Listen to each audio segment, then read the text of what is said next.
नमस्तुभ्यं श्रीवरलक्ष्मी नमस्तुभ्यं वसुप्रदे श्रीवरलक्ष्मी नमस्तुभ्यं वसुप्रदे श्री सरसपदे रसपदे सपदे पदे पदे श्रीवरलक्ष्मी नमस्तुभ्यं वसुप्रदे श्री सरसपदे रसपदे सपदे पदे पदे श्रीवरलक्ष्मी नमस्तुभ्यं वसुप्रदे श्री सरसपदे रसपदे सपदे पदे पदे श्री वरलक्ष्मी नमस्तुभ्यं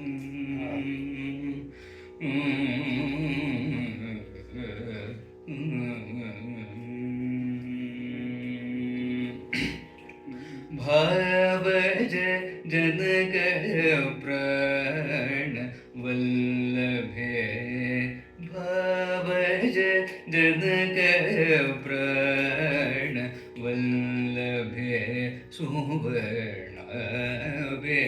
भावज जनक प्राण वल्लभे सुवर्णाभे कोटि समान प्रभे भक्त सुलभे सेवकजन पालिनी शुद्ध पंकज मालिनी केवल गुणशालिनी केशवरेलिनी सेवकजन पालिनी शुद्ध पंकज मालिनी केवल गुणशालिनी केशवरेलिनी श्रीवरलक्ष्मी नमस्तुभ्यं वसुप्रदे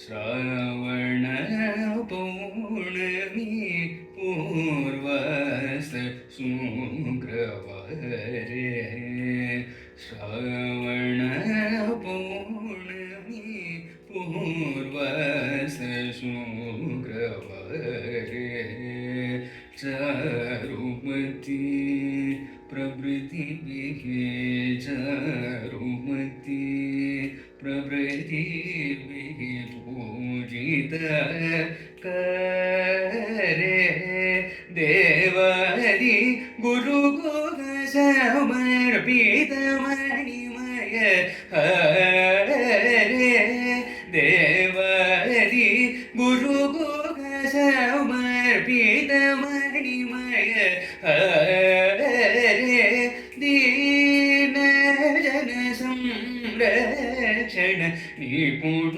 कनकदारे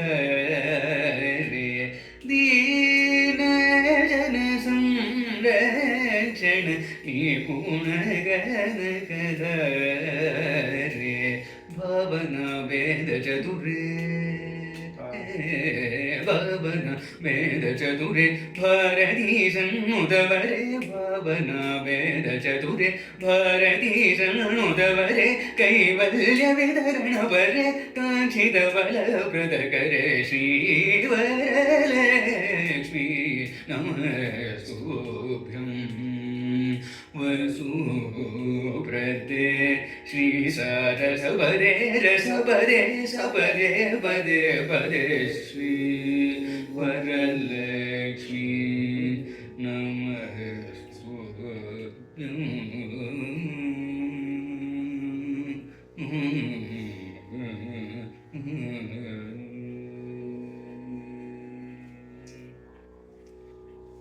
तां पद्मिनीं ईं शरणमहं प्रपद्ये अलक्ष्मीर्मे नश्यताम्. ಎಲ್ಲರಿಗೂ ನಮಸ್ಕಾರ. ಎಲ್ಲರಿಗೂ ವರಮಹಾಲಕ್ಷ್ಮಿ ಹಬ್ಬದ ಅತ್ಯಂತ ಹಾರ್ದಿಕ ಶುಭಾಶಯಗಳನ್ನು ಕೋರುತ್ತೇವೆ ನಾವಿಬ್ಬರೂ. ಶ್ರಾವಣ ಪೌರ್ಣಮಿ ಪೂರ್ವಸ್ಥ ಶುಕ್ರವಾರೆ ಚಾರುಮತಿ ಪ್ರಭೃತಿಭಿ ಪೂಜಿತ. ದೀಕ್ಷಿತರ ಒಂದು ಚಮತ್ಕಾರ, ಒಂದು ಸಾಲಿನಲ್ಲಿ ಈ ಒಂದು ವ್ರತವನ್ನೇ ತಂದು ಬಿಡ್ತಾರೆ. ವರಮಹಾಲಕ್ಷ್ಮಿ ವ್ರತಕಥೆಯನ್ನು ಓದಿದ್ರೆ ಚಾರುಮತಿ ಇತ್ಯಾದಿ ಸ್ತ್ರೀಯರು, ಪುಣ್ಯ ಸ್ತ್ರೀಯರು ಹೇಗೆ ವರಮಹಾಲಕ್ಷ್ಮಿ ವ್ರತವನ್ನು ಮಾಡ್ತಾರೆ ಅನ್ನೋದು ಗೊತ್ತಾಗುತ್ತೆ. ಯಾವತ್ತು ಮಾಡಬೇಕು ಅದನ್ನು ಹೇಳ್ತಾರೆ. ಶ್ರಾವಣ ಪೌರ್ಣಮಿ ಈಗ ನಾಡಿದ್ದು ಬರುವಂಥದ್ದು, ಅದಕ್ಕೆ ಮುಂಚಿನ ಶುಕ್ರವಾರ, ಅಂತಹ ತಿಥಿಯಲ್ಲಿ ವರಮಹಾಲಕ್ಷ್ಮಿಯನ್ನ ನಾವು ಪ್ರಾರ್ಥಿಸುವಂಥದ್ದು. ಅಲಕ್ಷ್ಮೀರ್ ಮೇ ನಶ್ಯತಾಂ ಅಂತ ವೇದವೇ ಹೇಳುತ್ತೆ. ಲಕ್ಷ್ಮೀಂ ತನೋತು ನಿತರಾಂ ಇತರಾನ್ ಅಪೇಕ್ಷಂ ಅಂತ ಭೋಜರಾಜ ತನ್ನ ಚಂಪೂ ರಾಮಾಯಣದಲ್ಲಿ ಹೇಳ್ತಾನೆ. ಲಕ್ಷ್ಮಿ ಅಂದರೆ ನಾವು ಬರೀ ಧನ ಸಂಪತ್ತಿ ಅನ್ಕೋತೀವಿ. ಎಲ್ಲ ತರಹದ ಸಂಪತ್ತಿ, ವಿದ್ಯಾ ಸಂಪತ್ತಿ, ಗೋ ಸಂಪತ್ತಿ, ಗೃಹ ಸಂಪತ್ತಿ, ಪಶು ಸಂಪತ್ತಿ, ಎಲ್ಲವೂ ಧಾನ್ಯ ಸಂಪತ್ತಿ, ಎಲ್ಲವೂ ಲಕ್ಷ್ಮಿ. ವಿದ್ಯಾ ಸಂಪತ್ತಿ ಅಂತೂ ಬೇಕೇ ಬೇಕಲ್ವ, ಅದಕ್ಕೂ ಲಕ್ಷ್ಮಿಯನ್ನೇ ಶರಣು ಹೋಗಬೇಕು. ಆಕೆಯ ಕೃಪೆ ಇಲ್ಲದೆ ಆಗದು. ಅಂತಹ ಲಕ್ಷ್ಮಿಯನ್ನ ಅವಳು ನಮಸ್ಕಾರ ಮಾಡೋದು. ಅವಳು ಅನಪಾಯಿನಿ ಅಂತ ಹೇಳ್ತಾರೆ. ಯಾವತ್ತು ಎಂಡ್ರುಂ ಪಿರಿಯಾ ಪಿರಾಟ್ಟಿ ಅಂತ ತಮಿಳಲ್ಲಿ ಹೇಳುವಂಥದ್ದು. ಯಾವತ್ತು ವಿಷ್ಣುವನ ಎದೆಯನ್ನ, ವಕ್ಷಸ್ಥಳವನ್ನು ಬಿಟ್ಟು ಇರೋಲ್ವಂತೆ ಅವಳು. ಆದರೆ ಒಂದು ಅವಸರ ಬರುತ್ತೆ, ವಿಷ್ಣು ಬ್ರಹ್ಮಚಾರಿಯಾಗಿ ಅವತಾರವನ್ನ ತಾಳ್ತಾನೆ, ವಾಮನನಾಗಿ. ಈಗ ಬ್ರಹ್ಮಚಾರಿಯಾಗಿದ್ದಾಗ ಹೇಗೆ ಹೆಂಡತಿ ಇರೋದು? ಬ್ರಹ್ಮಚಾರಿಯಾಗಿ ಬಂದಿದ್ದಾನೆ, ಹೆಂಡತಿಯನ್ನು ಬಿಡಕ್ಕಾಗಲ್ಲ. ಆದ್ರೆ ಹೇಳಿ ಬಂದಿದ್ದಾನೆ, ನೋಡಮ್ಮ ನಾಟಕಕ್ಕಷ್ಟೇ ನಾ ಬ್ರಹ್ಮಚಾರಿಯಾಗಿ ಬರ್ತಿದ್ದೀನಿ, ನಾನು ನಿನ್ನ ಗಂಡನೇ, ಏನು ಚಿಂತೆ ಪಡಬೇಡ ಅಂತ ವಾಮನನಾಗಿ ಬಂದಿದ್ದಾನೆ. ಇವಳುವೆ ಲಕ್ಷ್ಮಿ ಅನ್ನೋಳು ಬರೀ ಮಡದಿ ಅಷ್ಟೇ ಅಲ್ಲ, ಪರ್ಸನಲ್ ಅಸಿಸ್ಟೆಂಟ್, ಪರ್ಸನಲ್ ಸೆಕ್ರೆಟರಿ ಕೂಡ. ವಿಷ್ಣುವಿಗೆ ಏನೇನು ಕೆಲಸ ಇರುತ್ತೆ ಟಿಕ್ ಮಾರ್ಕ್ ಮಾಡೋದು ಲಕ್ಷ್ಮಿಯ ಕೆಲಸ. ಅವಳಿಗೆ ಒಂದು ಕೆಲಸ ಅಲ್ಲಿ ಇನ್ನೂ ಟಿಕ್ ಆಗಿಲ್ಲ ಅಂತ. ಏನಂದ್ರೆ ಮಹಾಬಲಿ ಅನ್ನೋನು ಮಹಾ ವಿಷ್ಣು ಭಕ್ತ. ಆ ಮಹಾಬಲಿ ಅವನಿಗೆ ಅನುಗ್ರಹವಾಗಬೇಕು. ವಾಮನ ಅವತಾರದಲ್ಲಿ ಮಹಾವಿಷ್ಣುವಿಗೆ ಅಂತಹ ಏನು ಅಭಿಪ್ರಾಯ ಇಲ್ಲ, ಅವನಿಗೆ ಅನುಗ್ರಹ ಮಾಡಬೇಕು ಅಂತ ಇಂದ್ರ ಕೇಳ್ಕೊಂಡಿದ್ರಿಂದ ಉಪೇಂದ್ರನಾಗಿ ಒಂದು ಜನ್ಮವಂತೂ ತಾಳ್ಬಿಟ್ಟ. ಅಷ್ಟು ಬಿಟ್ರೆ ಅವನಿಗೇನು ಮಹಾಬಲಿಗೆ ಅನುಗ್ರಹ ಮಾಡಬೇಕು ಅಂತಿಲ್ಲ, ಮಾಡಿಸ್ಬೇಕಲ್ಲ. ಈಗ ಪರ್ಸನಲ್ ಸೆಕ್ರೆಟರಿ ಇರೋದೇ ಅದಕ್ಕೆ. ಆದ್ರಿಂದ ಇವಳೇನ್ ಮಾಡ್ತಾಳೆ, ಯಾವಾಗ ವಿಷ್ಣು ಹೊರಡ್ತಾನೋ ಮಹಾಬಲಿಯ ಬಳಿಗೆ, ಟಪಕ್ಕಂತ ಬಂದು ಹೃದಯದಲ್ಲಿ ಕೂತ್ಬಿಡ್ತಾಳೆ. ಅಯ್ಯೋ ನೀನ್ ಯಾಕಮ್ಮ ಬಂದೆ, ನಾನು ಬ್ರಹ್ಮಚಾರಿ ಅಂತ ಅಲ್ಲಿ ಇದನ್ನ ದಾನ ಕೇಳಕ್ ಹೋಗ್ತಿದ್ದೀನಿ, ನಿನ್ನೆ ನೋಡಿದ್ರೆ ಏನ್ ಅನ್ಕೋತಾರೆ ನನಗೆ ಗೊತ್ತಿಲ್ಲ, ನಾ ಬಿಟ್ಟು ಹೋಗಲ್ಲ ಕಣ್ರಿ ಅಂತ. ಏನ್ ಮಾಡೋದು, ಆಗ್ಲಿ ಅಂತ ಒಂದು ಶಲ್ಯವನ್ನ ಹಿಂಗೆ ಹೊದ್ಕೊಂಡು, ನೋಡು ನೀ ಹೊರಗಡೆ ಯಾರಿಗೂ ಕಾಣಿಸ್ಕೋಬಾರ್ದು, ಸುಮ್ಮನೆ ಒಳಗಿರು ಅಂತ. ಆಯ್ತು ಆಯ್ತು ಅಂತ ಆಮೇಲೆ ಹೋಗ್ತಾನೆ. ಬಲಿ ಚಕ್ರವರ್ತಿ ದೊಡ್ಡ ಯಾಗವನ್ನ ಮಾಡ್ತಿದ್ದಾನೆ. ಕೇಳಿದ್ದನ್ನ ಗೋ ಸಂಪತ್ತಿ, ಈ ಧನ ಇತ್ಯಾದಿಯನ್ನ ಕೊಟ್ಟು ಕಳಿಸ್ತಿದ್ದಾನೆ. ಈ ಪುಟ್ಟ ಬ್ರಹ್ಮಚಾರಿ ವಾಮನ ಬರ್ತಾನೆ. ಏನು ಬೇಕು ಅಂತಾನೆ. ಅದನ್ನ ಇವನು ಏನನ್ನ ಕೇಳೋದು, ಏನು ಮಾಡೋದು ಅಂತ ಯೋಚಿಸೋ ಅಷ್ಟರಲ್ಲಿ ಲಕ್ಷ್ಮಿ ಒಂದ್ಸತಿ ಹಿಂಗೆ ಇಣಕ್ ನೋಡ್ತಾಳಂತೆ ಬಲಿಯನ್ನ. ಪೂರ್ತಿ ತಲೆಯಿಂದ ಕೇಶಾದಿ ಪಾದಾಂತವಾಗಿ ನೋಡ್ಬಿಡ್ತಾಳೆ. ಲಕ್ಷ್ಮಿ ಒಮ್ಮೆ ನೋಡಿದ್ಲು ಅಂದ್ರೆ, ಲಕ್ಷ್ಮೀ ಕಟಾಕ್ಷ ಬಿತ್ತು ಅಂದ್ರೆ ವಿಷ್ಣು ಅನುಗ್ರಹ ಮಾಡಲೇಬೇಕು. ಇವಳಂತೂ ಬಂದು ಕೆಲಸ ಮಾಡಿಬಿಟ್ಲಿ ಇವಳು ಅಂತ. ಆಗ್ಲಿ ಅನುಗ್ರಹವನ್ನೇ ಮಾಡೋಣ ಅಂತ 3 ಪಾದವನ್ನ ಕೇಳಿ ಅವನ ತಲೆಯ ಮೇಲೆ ಪಾದವನ್ನ ಇಟ್ಟು ಅವನಿಗೆ ಅನುಗ್ರಹ ಮಾಡುವಂತೆ ಲಕ್ಷ್ಮಿ ಮಾಡಿಸ್ಕೊಡ್ತಾಳೆ. ಮತ್ತೆ ಶ್ರೀ ವೈಷ್ಣವ ಸಂಪ್ರದಾಯದಲ್ಲಿ ಇಂದಿಗೂ ಅವರು ಹೇಳೋದೇನೆ, ಸಾಕ್ಷಾತ್ ನಾವು ವಿಷ್ಣುವನ್ನ ಹೋಗಿ ಪಡೆಯೋಕ್ಕಾಗಲ್ಲ. ಯಾವತ್ತೂ ಬೆಟರ್ ಹಾಫ್ ಅಂತ ತಾಯಿಯ ಮೂಲಕ, ತಾಯಾರ ಮೂಲ ಮಾಹದ ಪೋಹಣು, ತಾಯಿಯ ಮೂಲಕ ತಂದೆಯನ್ನ ಪಡೆಯೋದು ಅಂತ ಮೊದಲು ಲಕ್ಷ್ಮಿಯನ್ನ ಓಲೈಸ್ಕೊಂಡು ಭದ್ರಾಚಲ ರಾಮದಾಸರು ಹೇಳಿದ್ದಾರೆ, ನನ್ನ ಬ್ರೋವಮನಿ ಚೆಪ್ಪವೇ ಸೀತಮ್ಮ ತಲ್ಲಿ. ಸೀತಮ್ಮ ಒಂಚೂರು ರಾಮನ್ಗೆ ಹೇಳು, ನೀನು ಏಕಾಂತದಲ್ಲಿದ್ದಾಗ ಒಂದ್ಸತಿ ಇಲ್ಲೊಬ್ಬ ಭದ್ರಾಚಲ ರಾಮದಾಸ ಅಂತಿದ್ದಾನೆ, ಅವನು ಕಾಪಾಡು ಅಂತ ಹೇಳಮ್ಮ ಅಂತ. ಹಾಗೆ ಅಂತಹ ಮಹಾಮಹಿಮಳಾದ ಮಹಾಲಕ್ಷ್ಮಿಯನ್ನ, ವರಮಹಾಲಕ್ಷ್ಮಿಯನ್ನ ಇಂದು ಸ್ತುತಿಸ್ತಾ ಇಂದಿನ ಕಾರ್ಯಕ್ರಮಕ್ಕೆ ಬರ್ತೇವೆ. ಇಂದು ನನ್ನ ಜೊತೆ ನನ್ನ ಪರಮ ಪ್ರೀತಿಯ ಮಿತ್ರ ಹಾಗೂ ಗುರುಬಂಧು ಕೂಡ ವಿದ್ವಾನ್ ರೋಹಿತ್ ಕಲ್ಯಾಣ್ ಅವರಿದ್ದಾರೆ. ಅವರು ವಿದ್ವಾನ್ ಆರ್ ಎನ್ ತ್ಯಾಗರಾಜನ್ ಸರ್ ಅವರ ಹತ್ರ ಸಂಗೀತ ಅಧ್ಯಯನವನ್ನ ಈಗ ಸದ್ಯದಲ್ಲಿ ಮಾಡ್ತಾ ಇದ್ದಾರೆ.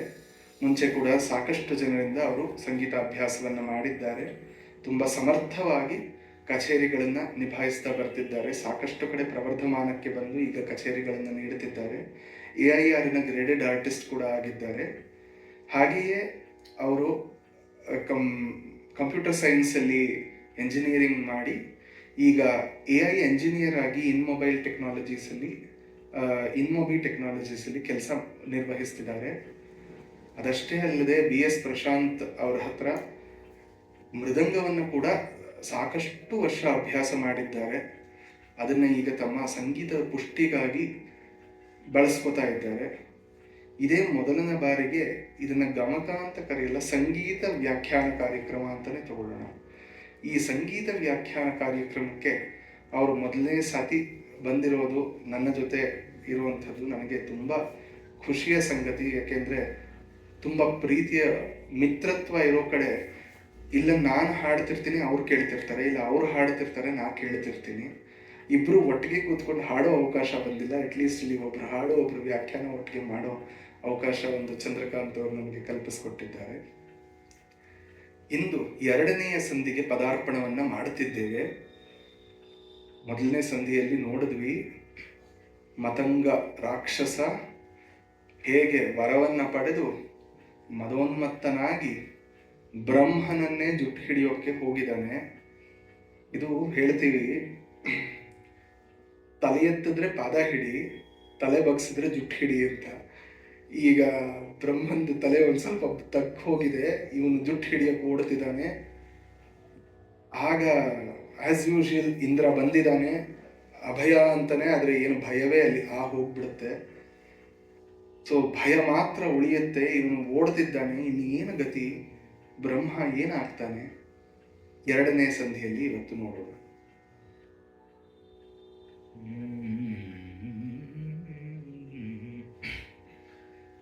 ಹಿರಣ್ಯ ಗರ್ಭನು ಹಿರಣ್ಯ ತಾಳ್ಬದಿ ಹಿರಣ್ಯ ಲಿಂಗವನರ್ಚಿಸಲ್ಕ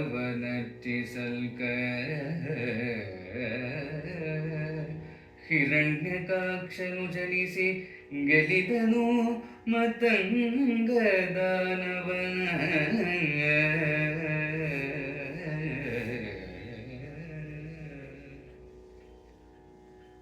ಈ ಒಂದು ಸಂಧಿಯಲ್ಲಿ ಆಗುವಂತಹ ವಿವರಗಳು ಹೇಗೆ ಕಡೆಯಲ್ಲಿ ಮತಂಗ ದಾನವನನ್ನ ಗೆಲ್ಲಲ್ಪಡುತ್ತದೆ, ಬ್ರಹ್ಮನಿಗೆ ಉಳಿವು ಅನ್ನೋದು ಗೊತ್ತಾಗುತ್ತೆ. ಆದರೆ ಇಲ್ಲೇನ ಕಥೆ ಹೇಳಿಬಿಡಲ್ಲ, ಆಗ ಮುಂದೆ ಪೂರ್ತಿ ಕೇಳುವ ಅಗತ್ಯವೇ ಬರಲ್ಲ. ಆದ್ರಿಂದ ಮೆತ್ತಿಗೆ ಕಥೆಯನ್ನ ಕೇಳ್ತಾ ಹೋಗೋಣ. ಹೇಗೆ ಮತಂಗ ಸೋಲ್ತಾನೆ, ಹೇಗೆ ಬ್ರಹ್ಮ ಉಳಿತಾನೆ ಅನ್ನೋದು.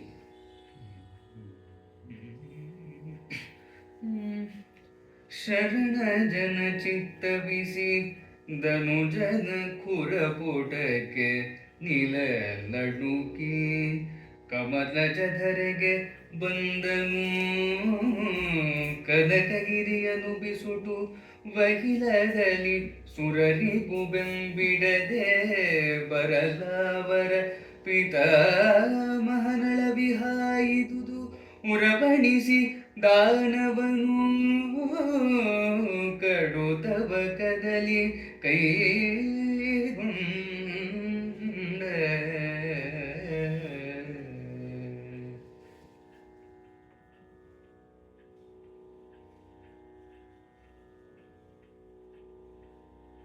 ಆ ಒಂದು ಕನಕಗಿರಿ ಮೇರು ಪರ್ವತ, ಈ ಭಾಗದಲ್ಲೂ ಬ್ರಹ್ಮನಿಗೆ ಸುಖ ಸಿಗಲಿಲ್ಲ. ಈ ಧನುಜ ಬಿಡಲಲ್ಲ, ನೀನು ಎಲ್ಲಿಗೆ ಹೋಗ್ತೀಯೋ ಹೋಗು, ನಾನಿನ್ನ ಬಿಡಲಾರೆ ಅಂತ ಹಾಡನ್ನು ಹಾಡ್ಕೊಂಡು ಹಿಂದೆ ಓಡ್ತಿದ್ದಾನೆ. ಏನು ಮಾಡ್ತಾನೆ ಬ್ರಹ್ಮ, ಅಲ್ಲಿ ಓಡ್ತಾನೆ ಇಲ್ಲಿ ಓಡ್ತಾನೆ. ಕೊನೆಗೆ ಕನಕಗಿರಿಯಲ್ಲೂ ಅವನಿಗೆ ಯಾವ ತರಹದ ಒಂದು ಸಾಂತ್ವನ ಸಿಗಲಿಲ್ಲ, ಇವನಿಂದ ಪಾರಾಗುವ ಒಂದು ರೀತಿನೇ ಸಿಗಲಿಲ್ಲ. ಅದು ಏನಾಗೋಗ್ತಿದೆ ಇವಾಗ, ಧನುಜನ ಖುರಪುಟ ಅವನ ಒಂದು ಪಾದ ಇದೆಯಲ್ಲ, ಆ ದಿ ಸ್ಟೆಪ್ಸ್, ಈ ಧನುಜನ ಪಾದ ಕೇಳಿಸ್ತು, ಆ ಶಬ್ದ ಕೇಳಿಸ್ತು ಅಂದ ತಕ್ಷಣ ಗಡ ಗಡ ಗಡ ಗಡ ಅಂತ ಎದೆ ಲಬ ಅಂತ ಹೊಡ್ಕೊಳಕ್ ಶುರುವಾಗುತ್ತಂತೆ ಬ್ರಹ್ಮನಿಗೆ. ಅಯ್ಯೋ ಇನ್ನೇನು ಗೊತ್ತಿ, ಇಲ್ಲಿ ಎಲ್ಲೋ ಅವಸ್ಕೊಂಡಿದ್ದೆ, ನಂದು ಬದುಕೊಂಡೆ ಭಗವಂತ ಅಂದ್ರೆ ಇಲ್ಲೂ ಬಿಡ್ತಿಲ್ವಲ್ಲ, ಇನ್ನೆಲ್ಲಿಗೆ ಹೋಗ್ಲಿ ನಾನು? I am running out of hiding places. ಇನ್ನು ಎಲ್ಲಿ ಓಡೋದು? ಎಷ್ಟು ಕಡೆ ಆಯ್ತಾಗ್ಲಿ, ಇವನು ಬಿಡ್ತಿಲ್ವಲ್ಲ ಅಂತ ಯೋಚಿಸ್ತಾ ಆ ಕನಕಗಿರಿಯನ್ನು ಬಿಸುಟು, ಆ ಹೋದ್ರೆ ಹೋಯ್ತು ಅಂತ ಮೇರು ಪರ್ವತವನ್ನು ಬಿಟ್ಟು ಅವಸರದಲ್ಲಿ ಅವನು ಓಡಿ ಬರ್ತಾನೆ. ಎಲ್ಲೆಲ್ಲಿ ಓಡಿದ್ರು ಇವನು ಹಿಂದೆ ಓಡಿ ಬರ್ತಿದ್ದಾನೆ. ಕೊನೆಗೆ ಏನು ಅಂದ್ರೆ ಇವನಿಗೆ ಶಕ್ತಿ ಗುಂದು ಹೋಯಿತು, ಮೆಂಟಲಿ ಅಂಡ್ ಫಿಸಿಕಲಿ. ಇನ್ನು ಏನು ನನಗೆ, I am running out of ideas, ನಂಗೆ ಏನು ಮಾಡೋದು, ಹೆಂಗೆ ತಪ್ಪಿಸ್ಕೊಳ್ಳೋದು ಅಂತ ಗೊತ್ತಾಗ್ತಿಲ್ಲ. ಕೊನೆಗೆ ಇವನಿಗೆ, ಈ ರಾಕ್ಷಸನ ಗೊತ್ತಾಗ್ತಿದೆ, ಇನ್ನೇನು ಕೈಗೆ ಸಿಕ್ಬಿಟ್ಟ ಅಂತ ಕೈ ಕಡಿಯೋಕೆ ಶುರುವಾಗ್ತಿದೆ. ಇನ್ನೇನು ಸಿಕ್ಬಿಟ್ಟ ಅಂತ ಅವನಿಗೆ ತವಕ ಇನ್ನೂ ಜಾಸ್ತಿ. ಅಯ್ಯೋ ಇನ್ನೆಷ್ಟು ಹೊತ್ತು ಓಡ್ತೀಯ ಅಂತ ಹಿಂದೆ ಹೋಗ್ತಿದ್ದ. ನೀನು ಹಿಡಿದು ಬಿಡ್ತೀನಿ, ಹಿಡಿದ್ರೆ ಮುಗೀತು ಕಥೆ ಅಂತ.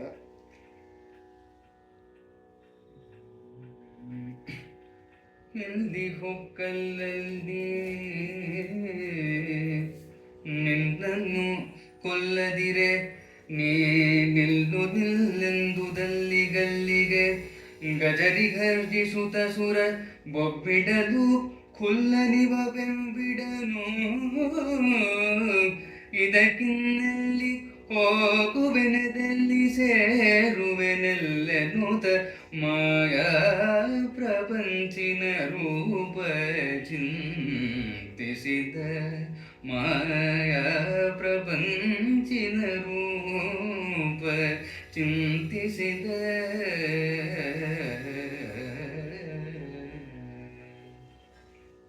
ಎಲ್ಲಿ ಹೊಕ್ಕರೆ ಅಲ್ಲಲ್ಲಿ ನಿನ್ನನ್ನು ಕೊಲ್ಲದಿರೆ, ಹೋಗು ನೋಡೇ ಬಿಡೋಣ, ಅದು ಎಲ್ಲಿಗೆ ಹೋಗಿ ತಪ್ಪಿಸ್ಕೋತೀಯ, ಹೋಗು. ಒಂದು ತಿಳ್ಕೊ, ನನ್ನ ಕೈಯಿಂದ ಉಳಿವಿಲ್ಲ ನಿನಗೆ. ಪ್ರಯತ್ನ ಪಡು, ಪುರುಷ ಪ್ರಯತ್ನ, ಅದ್ರ ದೈವ ಸಂಕಲ್ಪ. ಇವಾಗ ನೀನಲ್ಲ ದೈವ, ನಾನು ದೈವ. ಎಲ್ಲರಿಗೂ ಹಣೆ ಬರಹ ನೀ ಬರೀತಿದ್ದೆ, ಬ್ರಹ್ಮನ ಹಣೆ ಬರಹ. ಆ ಬ್ರಹ್ಮನಿಗೆ ಹಣೆ ಬರಹ ನಾ ಬರೀತೀನಿ, ನಿನಗೆ ಉಳಿವಿಲ್ಲ ಅಂತ ಹೇಳ್ತಿದ್ದೀನಿ. ಹೋಗು ನೋಡೋಣ, ಎಲ್ಲಿಗೆ ಹೋಗ್ತೀಯ, ನಿಲ್ಲು ಅಂತ ಹಿಂದೆ ಓಡ್ ಬರ್ತಿದ್ದಾನೆ. ಅಯ್ಯೋ, ಈ ಅಸುರ ಬೊಬ್ಬಿಡಲು ಅದು ಕೂಗ್ಕೊಂಡು ಬರ್ತಿದ್ದಾನೆ, ಜೋರಾಗಿ ಅಟ್ಟಹಾಸದಲ್ಲಿ ಕೂಗ್ತಿದ್ದಾನೆ, ನಗ್ತಿದ್ದಾನೆ. ಇವನಿಗೆ ನೀವು, ಅಯ್ಯೋ ಅತಿ ದುಷ್ಟ ಪಾಪಿಷ್ಟ. ಯಾರಾದ್ರೂ ಪಾಪ ಅಯ್ಯೋ ಪಾಪ ಇಷ್ಟು ಓಡಿದಾನಲ್ಲ ಹೋಗ್ಲಿ ಅಂತ ಬಿಟ್ಬಿಡ್ತಾರೇನೋ, ಇವನು ಬಿಡುತ್ತಿಲ್ವಲ್ಲ, ಇದೇನು ಇಷ್ಟು ಇವನಿಗೆ ನನ್ನ ಮೇಲೆ ಅಂತ. ಇನ್ನೆಲ್ಲಿ ಹೋಗುವೆ, ಅದಿನ್ನೆಲ್ಲಿ ಸೇರುವೆ, ಎಲ್ಲಿ ಹೋಗುದು, ಎಲ್ಲಿ ಸೇರೋದು? ಇವನಿಗೆ ಯಾವ ಕಣ್ಣ ಮುಚ್ಚಾಲೆ ಆಟವು ಇವನ ಜೊತೆ ನಡೆಯಲ್ಲ. ಇವನಿಗೆ ಗೊತ್ತಾಗ್ತಿದೆ ನಾ ಎಲ್ಲಿದ್ದೀನಿ ಅಂತ. ಆಯ್ತು ಇನ್ನು ಒಂದು ಕೆಲಸ ಮಾಡ್ತೀನಿ. ಈ ಥರ ಹೋಗಿ ನಾನು ಅವಸ್ಕೊಂಡ್ರೆ ಆಗಲ್ಲ, ತಪ್ಪಿಸ್ಕೊಂಡ್ರೆ ಬಚ್ಚಿಟ್ಕೊಂಡ್ರೆ ಆಗಲ್ಲ. ನಾನು ಮಾಯಾಶಕ್ತಿಯನ್ನು ಬಳಸ್ತೀನಿ. ಈ ಮಾಯಾಶಕ್ತಿಯನ್ನು ಬಳಸಿ ವೇಷವನ್ನು ಬದಲಾಯಿಸ್ಕೊಂಡಾದ್ರೂ ಇವನಿಗೊಂಚೂರು ಕಣ್ಣು ಮರೆಸಬಹುದಾ, ತಪ್ಪಿಸ್ಕೋಬಹುದಾ ನೋಡೋಣ ಅಂತ ಮಾಯಾ ಪ್ರಪಂಚಿನ ರೂಪ ಚಿಂತಿಸಿದ. ಎನ್ನುತ್ತ ಹಂಸಾಕೃತೆಯ ತಾಳಿದ ಡನಿತರುಳು ದಾನವನು ಮಾಯವದೆನಿತು. ಮೇಘಧ್ವನಿಗಳಿಂ ಘರ್ಜಿಸಲು ಕರಬೆದರಿ ಮನದೊಳಳುಕುತ ಹರಿಣ ಕಾಯುವ ಕೊನರಿಸಲು. ತಕ್ಷಣದೊಳುಪ್ಪುತ ಧನುಜ ಮೃಗರಿಪುವಾದನದನೇ ನಿಮ್ಮೆನದ್ಭುತವ.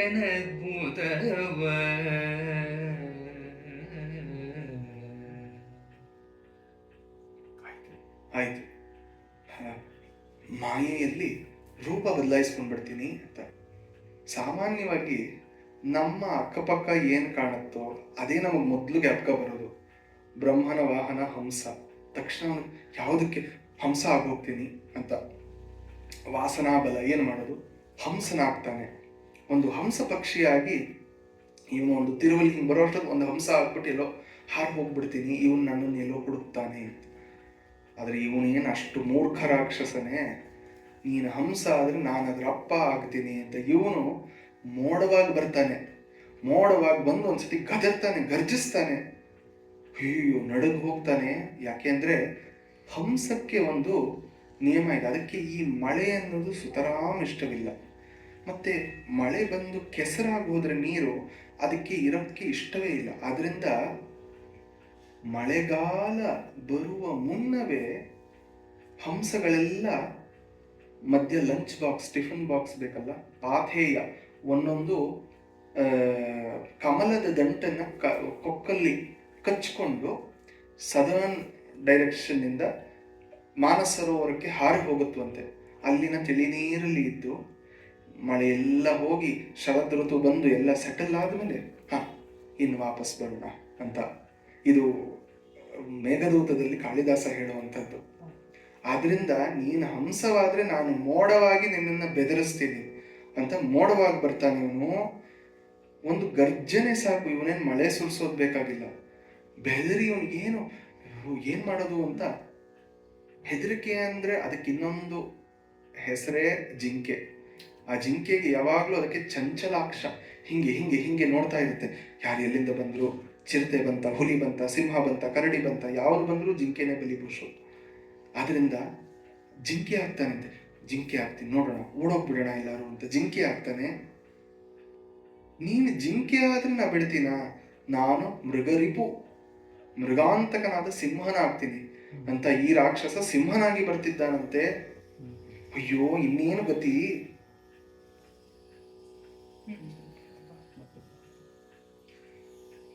ಕರಿಯ ರೂಪಿಗೆ ಹರಿಯದಾಗಲು, ಹರಿಯ ರೂಪಿಗೆ ಶರಭನಾಗಲು, ಶರಭ ರೂಪಿಗೆ ದ್ವಯಸಿರನು ತಾನಾಗಲಳುಕುತ್ತ,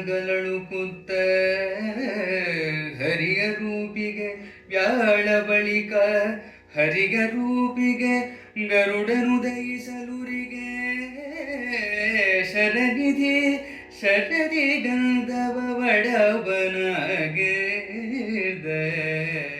ಶರದಿ ಗಂಧವ ವಡವನಾಗಿರ್ದ.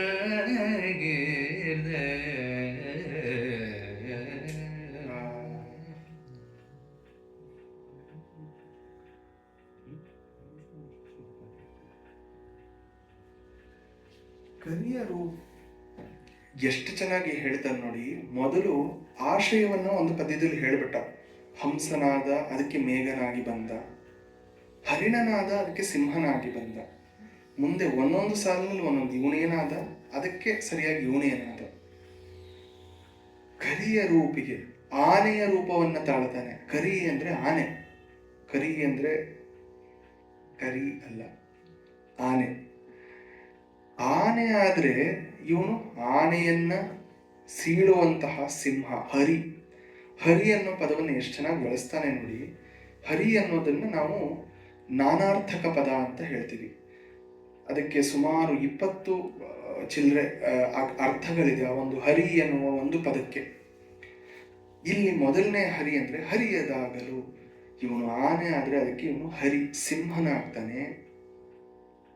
ಬೇಡ ನಾನೇ ಸಿಂಹನಾಗ್ತಾ ಹೋಗ್ತೀನಿ ಅಂತ ಈ ಬ್ರಹ್ಮ ಸಿಂಹನಾದ್ರೆ, ಹರಿಯ ರೂಪಿಗೆ ಹರಿ ನೀನಾದ್ರೆ ನಾನು ಅದನ್ನ ಮೀರಿಸೋದು. ಇವಾಗ ನಾವು ಕಥೆಯನ್ನ ನೋಡ್ತಿರೋದೇ ಅದು. ನರಸಿಂಹನನ್ನ ಮೀರಿಸುವುದಕ್ಕೆ ಬಂದಿದ್ದು ಶರಭ. ಸೊ ನೀನು ಸಿಂಹನಾದ್ರೆ ನಾನು ಶರಭನಾಗ್ತೀನಿ ಅಂತ ಶರಭ ಅನ್ನುವ ಪ್ರಾಣಿಯಾಗಿ ಬರ್ತಾನಂತೆ. ಇದೊಂದು 8 ಕಾಲಿನ ಸಿಂಹ ಮುಖದ ಒಂದು ಪ್ರಾಣಿ. ಈ ಶರಭನಾಗಿ ಬರ್ತಾನಂತೆ. ಆಗ ಬ್ರಹ್ಮ ನಾನೇ ಶರಭನಾಗೋದ್ರೆ ಅದು ಶರಭನಾಗ್ತಾನಂತೆ. ಈಗೇನು ಅಂದ್ರೆ, ನೀವು ಒಂದು ಹೆಜ್ಜೆ ಮುಂದೆ ಹೋದ್ರೆ ಚಾಪೆ ಕೆಳಗೆ ಹೋದ್ರೆ ರಂಗೋಲಿ ಕೆಳಗೂ ಜಾಗ ಇದೆ ಅಂತ. ಹೇಗೆ ಶಿವಪುರಾಣಗಳು ಶೈವಾಗಮಗಳು ಹೇಳುತ್ತೆ ನರಸಿಂಹಾವತಾರವನ್ನು ಮೀರಿಸಲು ಶರಭಾವತಾರ ಬಂತು ಅಂತ, ವೈಷ್ಣವಾಗಮಗಳೇನು ಹೇಳುತ್ತೆ ಹೌದು ಶರಭಾವತಾರ ಬಂತು, ಅನಂತರ ಆ ಶರಭಾವತಾರಕ್ಕೂ ಒಂದು ಮಿತಿ ಮೀರಿ ಹೋಯಿತು, ಅದಕ್ಕೆ ಹತೋಟಿ ಇರಲಿಲ್ಲ. ಆಗ ನರಸಿಂಹನೇ ಗಂಡಬೇರುಂಡಾವತಾರವನ್ನು ಪಡೆದ, ಆ ಶರಭಾವತಾರವನ್ನು ಸೋಲಿಸಿ ಕೊನೆಗೆ ಇಬ್ರು ಓಕೆ ಪೀಸ್ ಅಂತ ಮನೆಗೆ ಹೋದ್ರು ಅಂತ. ಆದ್ರಿಂದ ಈ ಬ್ರಹ್ಮ ಶರಭನಾಗ್ತೀನಿ ಅಂದ್ರೆ ಇವನು ಗಂಡಬೇರುಂಡ, ದ್ವಯಶಿರ ಅಂದ್ರೆ ಎರಡು ಶಿರ, ಗಂಡಬೇರುಂಡಂಗೆ ಎರಡು ಶಿರಸ್ಸಿದೆ. And it's also the state emblem of Karnataka. ಗಂಡಬೇರುಂಡನಾಗ್ತಾನಂತೆ. ಅಯ್ಯೋ ಸರಿಯಪ್ಪ, ಈ ದೊಡ್ಡದಾದ್ರೆ ಇವನು ಇನ್ನೂ ದೊಡ್ಡದಾಗ್ತಾನೆ, ಬೇಡ ನಾ ಚಿಕ್ಕದಾಗೋಗ್ತೀನಿ ಅಂತ ಹರಿ ಆಗ್ತಾನಂತೆ. ಇಲ್ಲಿ ಹರಿ ಅಂದ್ರೆ ಕಪ್ಪೆ, ಒಂದು ಕಪ್ಪೆ ಆಗ್ತಾನಂತೆ, ನಾ ಒಂದು ಹರಿ ಆಗೋಗ್ತೀನಿ. ಆಗ ಇವನು ವ್ಯಾಳವಾಗಿ ಅದನ್ನು ತಿನ್ನುವಂತಹ ಸರ್ಪ, ವ್ಯಾಳ ಅಂದ್ರೆ. ಇದನ್ನ ಅಷ್ಟಪದಿ ಅದರಲ್ಲಿ ಹೇಳ್ತಾನೆ, ನಿಂದತಿ ಚಂದನ ಮಿಂದು ಕಿರಣಮನು ವಿಂದತಿ ಖೇದಮಧೀರಂ ವ್ಯಾಳ ನಿಲಯ ಮಿಲನೇನ ಗರಳಮಿವ ಕಲಯತಿ ಮಲಯ ಸಮೀರಂ ಮಾಧವ ಮನಸಿಜ ವಿಶಿಕ ಭಯಾದಿವ ಭಾವನಯ ತ್ವಯಿಲೀನ ಸಾವಿರಹೇ ತವ ದೀನ. ವ್ಯಾಳ ನಿಲಯ ಮಿಲನೇನ, ವ್ಯಾಳ ಅಂದ್ರೆ ಆಲ್ ರೆಪ್ಟೈಲ್ಸ್, ಇಲ್ಲಿ ಸರ್ಪ ಅಂತ ತಗೋಬೇಕು. ಇವನು ಕಪ್ಪೆ ಆಗ್ಬಿಟ್ಟು ಎಲ್ಲಾರು ಒಂದು ಮಂಡೂಕನಾಗ್ತೀನಿ ಅಂದ್ರೆ ಸರ್ಪವಾಗಿ ಇವನು ಬರ್ತಾನೆ. ಆಗ್ಲಿ ನಾ ಹರಿ ಆಗ್ತೀನಿ, ತಿರುಗಿ ಹರಿ. ಇಲ್ಲಿ ಹರಿ ಅಂದ್ರೆ ಸರ್ಪಕ್ಕೂ ಹರಿಯಿಂದ ಅರ್ಥ ಇದೆ. ಸೊ ಬೇಡ, ನಾನು ಕಪ್ಪೆ ಆಗಲ್ಲ, ನಾನು ಸರ್ಪವೇ ಆಗೋಗ್ತೀನಿ, ನಾನು ಗರುಡನಾಗ್ತೀನಿ ಅಂತ ಇವನು ಗರುಡನಾಗಿ ಬರ್ತಿದ್ದಾನಂತೆ. ಹೋಗ್ಲಿ, ಈ ಪ್ರಾಣಿಗಳೆಲ್ಲ ಆಗಿದ್ರೆ ಸರಿ ಹೋಗಲ್ಲ, ನಾನು ಬೆಂಕಿ ಆಗೋಗ್ತೀನಿ ಅಂತ ಒಂದು ಕಡೆ ಬೆಂಕಿಯಾಗಿ ಒಂದು ಕಡೆ ಉರಿತಾ ಇರ್ತೀನಿ ಅಂದ್ರೆ ಶರನಿಧಿ, ನಾನು ಅದಕ್ಕೆ ಸಮುದ್ರವೇ ಆಗಿ ಬರ್ತೀನಿ ಅಂತಾನೆ. ನಾನೇ ಶರನಿಧಿ ಆಗೋಗ್ತೀನಿ, ನಾನೇ ಸಮುದ್ರವಾಗಿ ಹೋಗ್ತೀನಿ ಅಂದ್ರೆ ಆ ಸಮುದ್ರವನ್ನೇ ಉರಿಯುವಂತಹ ಒಳಗಿರುವ ಬಾಡಬಾನಲ್ಲ, ಆ ಅಗ್ನಿ ನಾನಾಗ್ತೀನಿ ಅಂತ ಬಡಬಾಗ್ನಿಯಾಗಿ ಇವನು ಬರ್ತಾನಂತೆ. ಅಂದ್ರೆ ಏತಿ ಅಂದ್ರೆ ಪ್ರೇತಿ, ಏನಂದ್ರೆ ಅದಕ್ಕೊಂದು ಉತ್ತರ ಇದೆ ಈ ದಾನವನ ಬಳಿ. ಈ ತರ ಬರ್ತಿದ್ದಾನಂತೆ. ಈ ಹರಿ ಅನ್ನೋದಕ್ಕೆ ನೋಡಿ, ಇಲ್ಲಿ ಸಿಂಹ ಅನ್ನೋ ಅರ್ಥವನ್ನು ತಗೊಂಡಿದ್ದಾರೆ, ಕಪ್ಪೆ ಅನ್ನೋ ಅರ್ಥವನ್ನು ತಗೊಂಡಿದ್ದಾರೆ, ಹಾವು ಅನ್ನೋ ಅರ್ಥವನ್ನು ತಗೊಂಡಿದ್ದಾರೆ. ಇದನ್ನ ನಾವು ನೋಡ್ತೀವಿ. ಹರಿರ್ಗತೋ ಹರಿಂ ದ್ರಷ್ಟುಂ ಹರಿಸ್ತಿಷ್ಠತಿ ವಾರಿಣಿ, ಹರಿಂ ದೃಷ್ಟ ಹರಿರ್ಯಾತೋ ಹರಿ ಪ್ರವಿಶತಿ ವಾರಿಣಿ. ಹರಿಯನ್ನ ನೋಡೋದಕ್ಕೆ, ಹರಿರ್ಗತೋ ಹರಿಂ ದೃಷ್ಟು, ಹರಿ ಹೋದನು ಹರಿಯನ್ನು ನೋಡುವುದಕ್ಕೆ. ಹರಿಸ್ತಿಷ್ಠತಿ ವಾರಿಣಿ, ಹರಿಯು ನೀರಿನ ದಂಡೆಯ ಮೇಲೆ ಕೂತಿದೆ, ಒಂದು ಬ್ಯಾಂಕ್ಸ್ ಆಫ್ ದ ರಿವರ್ ದಡದಲ್ಲಿ ಕೂತಿದೆ. ಹರಿಂ ದೃಷ್ಟ ಹರಿರ್ಯಾತಿ, ಹರಿಯನ್ನು ನೋಡಿ ಹರಿಯು ಓಡುತ್ತದೆ. ಹರಿರ್ ಪ್ರವಿಶತಿ ವಾರಿಣಿ, ಆ ಹರಿಯು ನೀರನ್ನು ಪ್ರವೇಶಿಸುತ್ತದೆ. ಏನರ್ಥ ಆಯಿತು ಅಂದ್ರೆ ಹರಿರ್ಗತೋ ಹರಿಂ ದೃಷ್ಟು, ಮೊದಲನೇ ಹರಿ ಅಂದ್ರೆ ಹಾವು ಹೋಯ್ತಂತೆ ಹುಡುಕೊಂಡು ಯಾವುದನ್ನ, ಹರಿ ಕಪ್ಪೆಯನ್ನ. ಹರಿರ್ಗತೋ ಹರಿಂ ದೃಷ್ಟು, ಕಪ್ಪೆ ಎಲ್ಲಿದೆ ಅಂತ ಹುಡ್ಕೊಂಡು ಹಾವು ಹೋಯ್ತಂತೆ. ಆ ಕಪ್ಪೆ ಎಲ್ಲಿತ್ತು? ಹರಿಸ್ತಿಷ್ಠತಿ ವಾರಿಣಿ, ನೀರಿನ ತುಡಿಯಲ್ಲಿ ದಂಡೆಯಲ್ಲಿ ಆ ಕಪ್ಪೆ ಕೂತಿತ್ತು, ಹರಿಸ್ತಿಷ್ಠತಿ. ಆದ್ರೆ ಇವಾಗ ಹರಿಂ ದೃಷ್ಟ, ಆ ಹರಿ ಸರ್ಪವನ್ನ ನೋಡಿ ಹರಿರ್ಯಾದಿ, ಈ ಹರಿ ಕಪ್ಪೆ ಓಡುತ್ತೆ. ಹರಿ ಪ್ರವಿಶತಿ ವಾರಿಣಿ, ಆ ಕಪ್ಪೆ ಓಡ್ ಹೋಗಿ ವಾರಿಣಿ ಪ್ರವಿಶತಿ, ನೀರೊಳಗೆ ಧುಮುಕು ಬಿಡುತ್ತೆ ಅಂತ. ಕಪ್ಪೆ ಹಾವು ಅನ್ನೋದನ್ನ ಇಟ್ಕೊಂಡು ಒಂದು ಹರಿ ಪದವನ್ನ ಇಟ್ಕೊಂಡು ಎಷ್ಟು ಚೆನ್ನಾಗಿ ಒಂದು ಶ್ಲೋಕ ಮಾಡಿದ್ದಾರೆ. ಈ ಒಂದು ಸಾಮರ್ಥ್ಯ ಸಂಸ್ಕೃತಕ್ಕಲ್ಲದೆ ಇನ್ನೆಲ್ಲಿ? ಸಂಸ್ಕೃತವೇ ನಮ್ಮ ಸಂಸ್ಕೃತಿಯ ಒಂದು ಪಾತ್ರೆ. ಒಂದ್ಸತಿ ಪೇಜಾವರ ಶ್ರೀ ಸ್ವಾಮಿಗಳು ಮಾತಾಡ್ತಾ ಹೇಳ್ತಿದ್ರಂತೆ, ಅವರಿಗೆ ಕೊಟ್ಟಂತಹ ಒಂದು ಟಾಪಿಕ್ ಸಂಸ್ಕೃತಿಯನ್ನು ಉಳಿಸುವುದು ಹೇಗೆ ಅಂತ. ಆಯಿತು, ಅರ್ಧ ಗಂಟೆ ಆಯಿತು, 3/4 ಗಂಟೆ ಆಯಿತು, ಅವರು ಬರೀ ಸಂಸ್ಕೃತ ಇಂತಹದ್ದು, ಸಂಸ್ಕೃತದ ಮಹಿದೆ ಹೀಗೆ, ಸಂಸ್ಕೃತದಲ್ಲಿ ಇದಿದೆ. ಒಬ್ರು ಎದ್ದು ಕೇಳಿದ್ರಂತೆ, ಸ್ವಾಮಿಗಳೇ ಇದು ಸಂಸ್ಕೃತವನ್ನು ಉಳಿಸೋದು ಹೇಗೇನಾ, ಸಂಸ್ಕೃತಿಯನ್ನು ಉಳಿಸೋದು ಹೇಗೇನಾ? ಅವರವಾಗ ನನಗೆ ತುಂಬ ಬಾಯಾರಿಕೆ ಆಗ್ತಿದೆ, ಒಂಚೂರು ನೀರು ತಗೊಂಡು ಬಾ. ಇದು ತಂದೆ ಅಂತ ಅವರು ಹೋಗಿ ಒಂದು ಇದರಲ್ಲಿ ಒಂದು ಗ್ಲಾಸ್ನಲ್ಲಿ ತಗೊಂಡು ಬರ್ತಾರೆ. ಅಯ್ಯೋ ಇದು ಬೇಡ, ನೀರು ತಗೊಂಡು ಬಾ. ಓ ಅಂದರೆ ಸ್ವಾಮಿಗಳು ಈ ಸ್ಟೀಲು ಇದರಲ್ಲಿ ಕುಡಿಯೋಲ್ವೇನೋ ಅಂತ ಬೇರೆ ಒಂದಿದ್ರು. ಇದು ಬೇಡಪ್ಪ, ನನಗೆ ನೀರು ತಗೊಂಡು ಬಾ ಅಂತ ಒಂದು ಪಾತ್ರೆಯಲ್ಲಿ ನೀರು ತಗೊಂಡು ಬಾಪ್ಪ. ಅಲ್ಲ, ಬರೀ ನೀರು ಹೇಗೆ ತರೋದು? ಹಾಗೆ ಸಂಸ್ಕೃತವಿಲ್ಲದೆ ಬರೀ ಸಂಸ್ಕೃತಿಯನ್ನ ಹೇಗೆ ಕಾಪಾಡೋದು? ಸಂಸ್ಕೃತ ಪಾತ್ರೆನೇ ಇಲ್ಲದೆ ಸಂಸ್ಕೃತಿ ಎನ್ನುವ ದ್ರವವನ್ನ ಎಲ್ಲಿ ಉಳಿಸ್ತೀರ? ಮೊದಲು ಪಾತ್ರೆ ನಿರ್ಮಾಣ ಮಾಡಿ. ಅದು ಬೇಕು ನಮಗೆ, ಸುಸಂಸ್ಕೃತರು ಬೇಕು. ಹೀಗೆ ಆಗ್ತಿರಲು ಈಗ ಇನ್ಯಾವ ಅವತಾರ ತಗೋತಾನೆ ನೋಡುವ. ಅವ ಬೇಗದಲ ಭುಜಭವ ತಾನಾವರೂಪನು ತಾಳ್ದಡ ಸುರನ ಅವರೂಪನು ತಾಳ್ದಡ ಸುರನ ಅವ ಬೇಗಲದನು ಹರಿಸುವ ರೂಪ ತಾಳಿದನು ಆವ ಬೇಗದಲ ಸುರ ತಳೆದಡದ ಬೇಗದಲ ಭುಜಭವ ತದವ ಬೇಗದ ಹರಣವದ ನಿನ್ನರಿಯೇ ನಾನಿಂದ ಬೇಗದ ಹರಣವದ ನಿನ್ನರಿಯೇ ನಾನಿಂದ.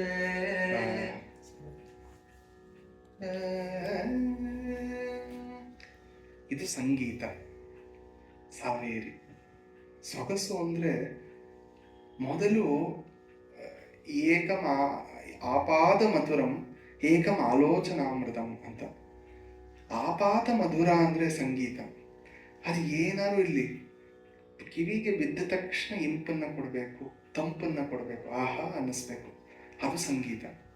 ಸಾಹಿತ್ಯ ಆಲೋಚನಾಮೃತ. ಅದನ್ನು ಓದ್ತಾ ಓದ್ತಾ ಆಲೋಚನೆ ಮಾಡ್ತಾ ಆಹಾ ಎಷ್ಟು ಚೆನ್ನಾಗಿದೆ ಅಲ್ವಾ, ನೋಡಿದ ತಕ್ಷಣ ಏನೋ ಎಷ್ಟು ಸಾಲುಗಳಿದೆ ಅನಿಸುತ್ತೆ. ಹಾಗೆ ಆಪಾತ ಮಧುರ ಆಲೋಚನಾಮೃತವಾಗಿರಬೇಕು. ಯಾವುದೇ ಪ್ರಕಾರದಲ್ಲಿ ಹಾಡಿ ಇರೋದು ಎರಡೇ, ಸಂಗೀತ ಸಂಗೀತ. ಇದರ ಸಂಗೀತವಾಗಿರುತ್ತೆ ಇಲ್ಲ ಸಂಗೀತವಾಗಿರುತ್ತೆ. ಇದು ಸಂಗೀತವಾಗಿರಬೇಕು. ಇಲ್ಲಿ ಕವಿ ಭ್ರಮೆ ಪಡ್ತಿದ್ದಾನೆ, ಅಲ್ಲಪ್ಪ ಆವ ಬೇಗದಲ್ಲಿ ಅಬುಜಭವನು ಆವ ರೂಪನು ತಾಳ್ದಡೆ. ಈ ಅಬುಜಭವ ಕಮಲಭವ ಬ್ರಹ್ಮ ಅದು ಹೇಗೆ ಒಂದು ತಲೆಗೆ ಹೊಳಿತಿದೆ? ನಮಗೆ necessity is the mother of invention ಅಂತ. ನಮಗೆ ಆಪತ್ತು ಬಂದಾಗ ಏನೋ ಮಾಡ್ತೀವಿ, ಎಲ್ಲಿಂದನೋ ಒಂದು ಶಕ್ತಿ ಬರುತ್ತೆ, ಎಲ್ಲೆಲ್ಲಿಂದನೋ ಯೋಚಿಸಿ ಏನೇನೋ ರೂಪವನ್ನು ತಗೋತಿದ್ದಾನೆ. ಅವನು ತಗೊಳ್ಳೋದು ಸರಿ, ಇವನು ಅದೆಷ್ಟು ಬೇಗ ಅದನ್ನು ಹೊಂದುವಂತೆ ಇನ್ನೊಂದು ರೂಪವನ್ನು ತಗೋತಿದ್ದಾನಲ್ಲ, ಇವನ ಸಾಮರ್ಥ್ಯ ಏನು? ಅಯ್ಯೋ, ಅವನನ್ನು ಹರಿಸೋಕೆ ಆ ರೂಪವನ್ನು ತಗೊಂಡು ಇವನನ್ನು ತಿಂದು ಬಿಡೋಕ್ಕೆ ಕೊಂದು ಬಿಡೋಕ್ಕೆ ಹೋಗ್ತಾನೆ. ಆದರೆ ಆ ಸ್ಪ್ಲಿಟ್ ಆಫ್ ಅ ಸೆಕೆಂಡಲ್ಲಿ ಇವನು ತಿರುಗಿ ರೂಪ ಬದಲಾಯಿಸ್ಬಿಡ್ತಾನೆ. ಇವನು ಬೇಗನ ಇವನನ್ನು ಹೊಗಳೋದ, ಎಲ್ಲಿ ನೋಡೋದ ಇಲ್ಲಿ ನೋಡೋದ, ಅಂತ ಇವನೊಂದಾಗ್ತಾನೆ ಅವನೊಂದಾಗ್ತಾನೆ, ಏನಿದು ಅಂತ. ಇದು ಏನು ಮಾಯೆ? ಅದಕ್ಕೆ ಅವನು ಹೇಳಿದ್ದು ಮಾಯಾ ಪ್ರಪಂಚ ಅಂತ. ಮಾಯೆ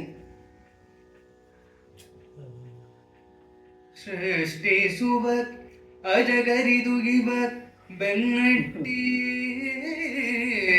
ತಿರುಗುವ ತದಿಕವಲ್ಲ ದಿಟ್ಟ ನಿವನಿದಿರಲ್ಲ ನಿಂದರೆ ಮರಣ ಬ್ರಹ್ಮಗೆ ತಟ್ಟಿದುದು ಮುನ್ನೆನುದ ಸುರಕುಲ ದಿಟ್ಟ ಸುತಲಿರೆ ಗಳ ವಿಧಾತ್ರನ ಕಟ್ಟಳವಿಯಲಿ ಪೊಗಳಲ ಮರರ ಜೀವ ಜುಮ್ಮಿಡಲು ಕಟ್ಟಳವಿಯಲಿ ಪೊಗಳಲ ಮರರ ಜೀವ ಜುಮ್ಮಿಡಲು.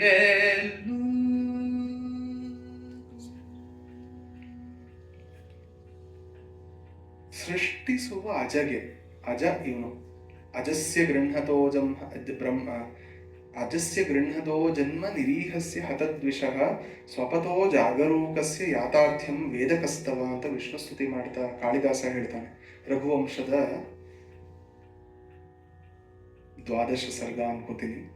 ಅಜಸ್ಯ ಗೃಹ್ಣತೋ ಜನ್ಮ ಅಂತ ಹೇಳ್ತಾನೆ. ಅಜ, ಇವನಿಗೆ ಜನ್ಮ ಅನ್ನೋದಿಲ್ಲ, ಜನಿಹಿ. ಆದ್ರೆ ಇವನಿಗೆ ಸೃಷ್ಟಿಸುವನೇ ಇವನು, ಸೃಷ್ಟಿಯನ್ನ ಮಾಡಿರುವವನೇ ಇವನು. ಇವನಿಗೆ nook and corner of this creation he knows. ಅವನೇ ಮಾಡಿರೋದು.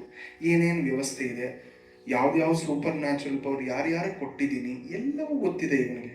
ಆದರೆ ಇವನಿಗೂ ಅರಿದು ಇಂಥದ್ದು ನೋಡೇ ಇಲ್ಲಿ ಇವನನ್ನೇ ಅಟ್ಟಿಸ್ಕೊಂಡು ಬಂದಿರೋದು ಇದೇ ಮೊದಲನೇ ಸತಿ ಇವನು ಓಡುತ್ತಿರೋದು. ಬೇರೆಯವರನ್ನು ಓಡೋ ಥರ ಪ್ರೋಗ್ರಾಮ್ ಮಾಡಿ ಗೊತ್ತೇ ಹೊರತು ಬ್ರಹ್ಮನಿಗೆ ತಾನೇ ಸ್ವಯಂ ರನ್ನಿಂಗ್ ರೇಸಲ್ಲಿ ಓಡಿ ಗೊತ್ತಿಲ್ಲ. ಈಗ ಅಟ್ಟಿಸ್ಕೊಂಡು ಬರ್ತಿದ್ದಾನೆ, ಇವನು ಓಡ್ತಿದ್ದಾನೆ. ಇದು ತುಂಬಾ ಹೊಸ ಒಂದು ಅನುಭವ ಇವನಿಗೆ. ಬೆನ್ನಟ್ಟಿ ತಿರುಗ್ತಿದ್ದಾನೆ ಇವನು ಬಿಡ್ತಾ ಇಲ್ಲ ಇವನು. ಇವನಿದ್ರೆ ನಿಂದರೆ ಮರಣ. ಈ ಬ್ರಹ್ಮನಿಗೆ ಎಲ್ಲೂ ಸರಿಸಾಟಿ ಅಲ್ಲ ಆ ರಾಕ್ಷಸ. ಅವನು ತುಂಬಾ ಬಲಶಾಲಿ. ಬ್ರಹ್ಮ ಅವನಿಗೆ ಎಲ್ಲೂ ಸರಿಸಾಟಿ ಅಲ್ಲ. ಪಾಪ ಇವನು ಸಾತ್ವಿಕವಾಗಿ ಏನೋ ಸೃಷ್ಟಿ ಮಾಡ್ಕೊಂಡಿರುವಂತವನು. ನಾವು ಹೇಳ್ತೀವಲ್ಲ, ನಾವು ಪುಡುಚಾರು ತಿನ್ಕೊಂಡಿರೋರಪ್ಪ, ನಮ್ ಜೊತೆ ನಿಮ್ಗೆ ಸ್ಪರ್ಧೆನಾ ಅಂತ.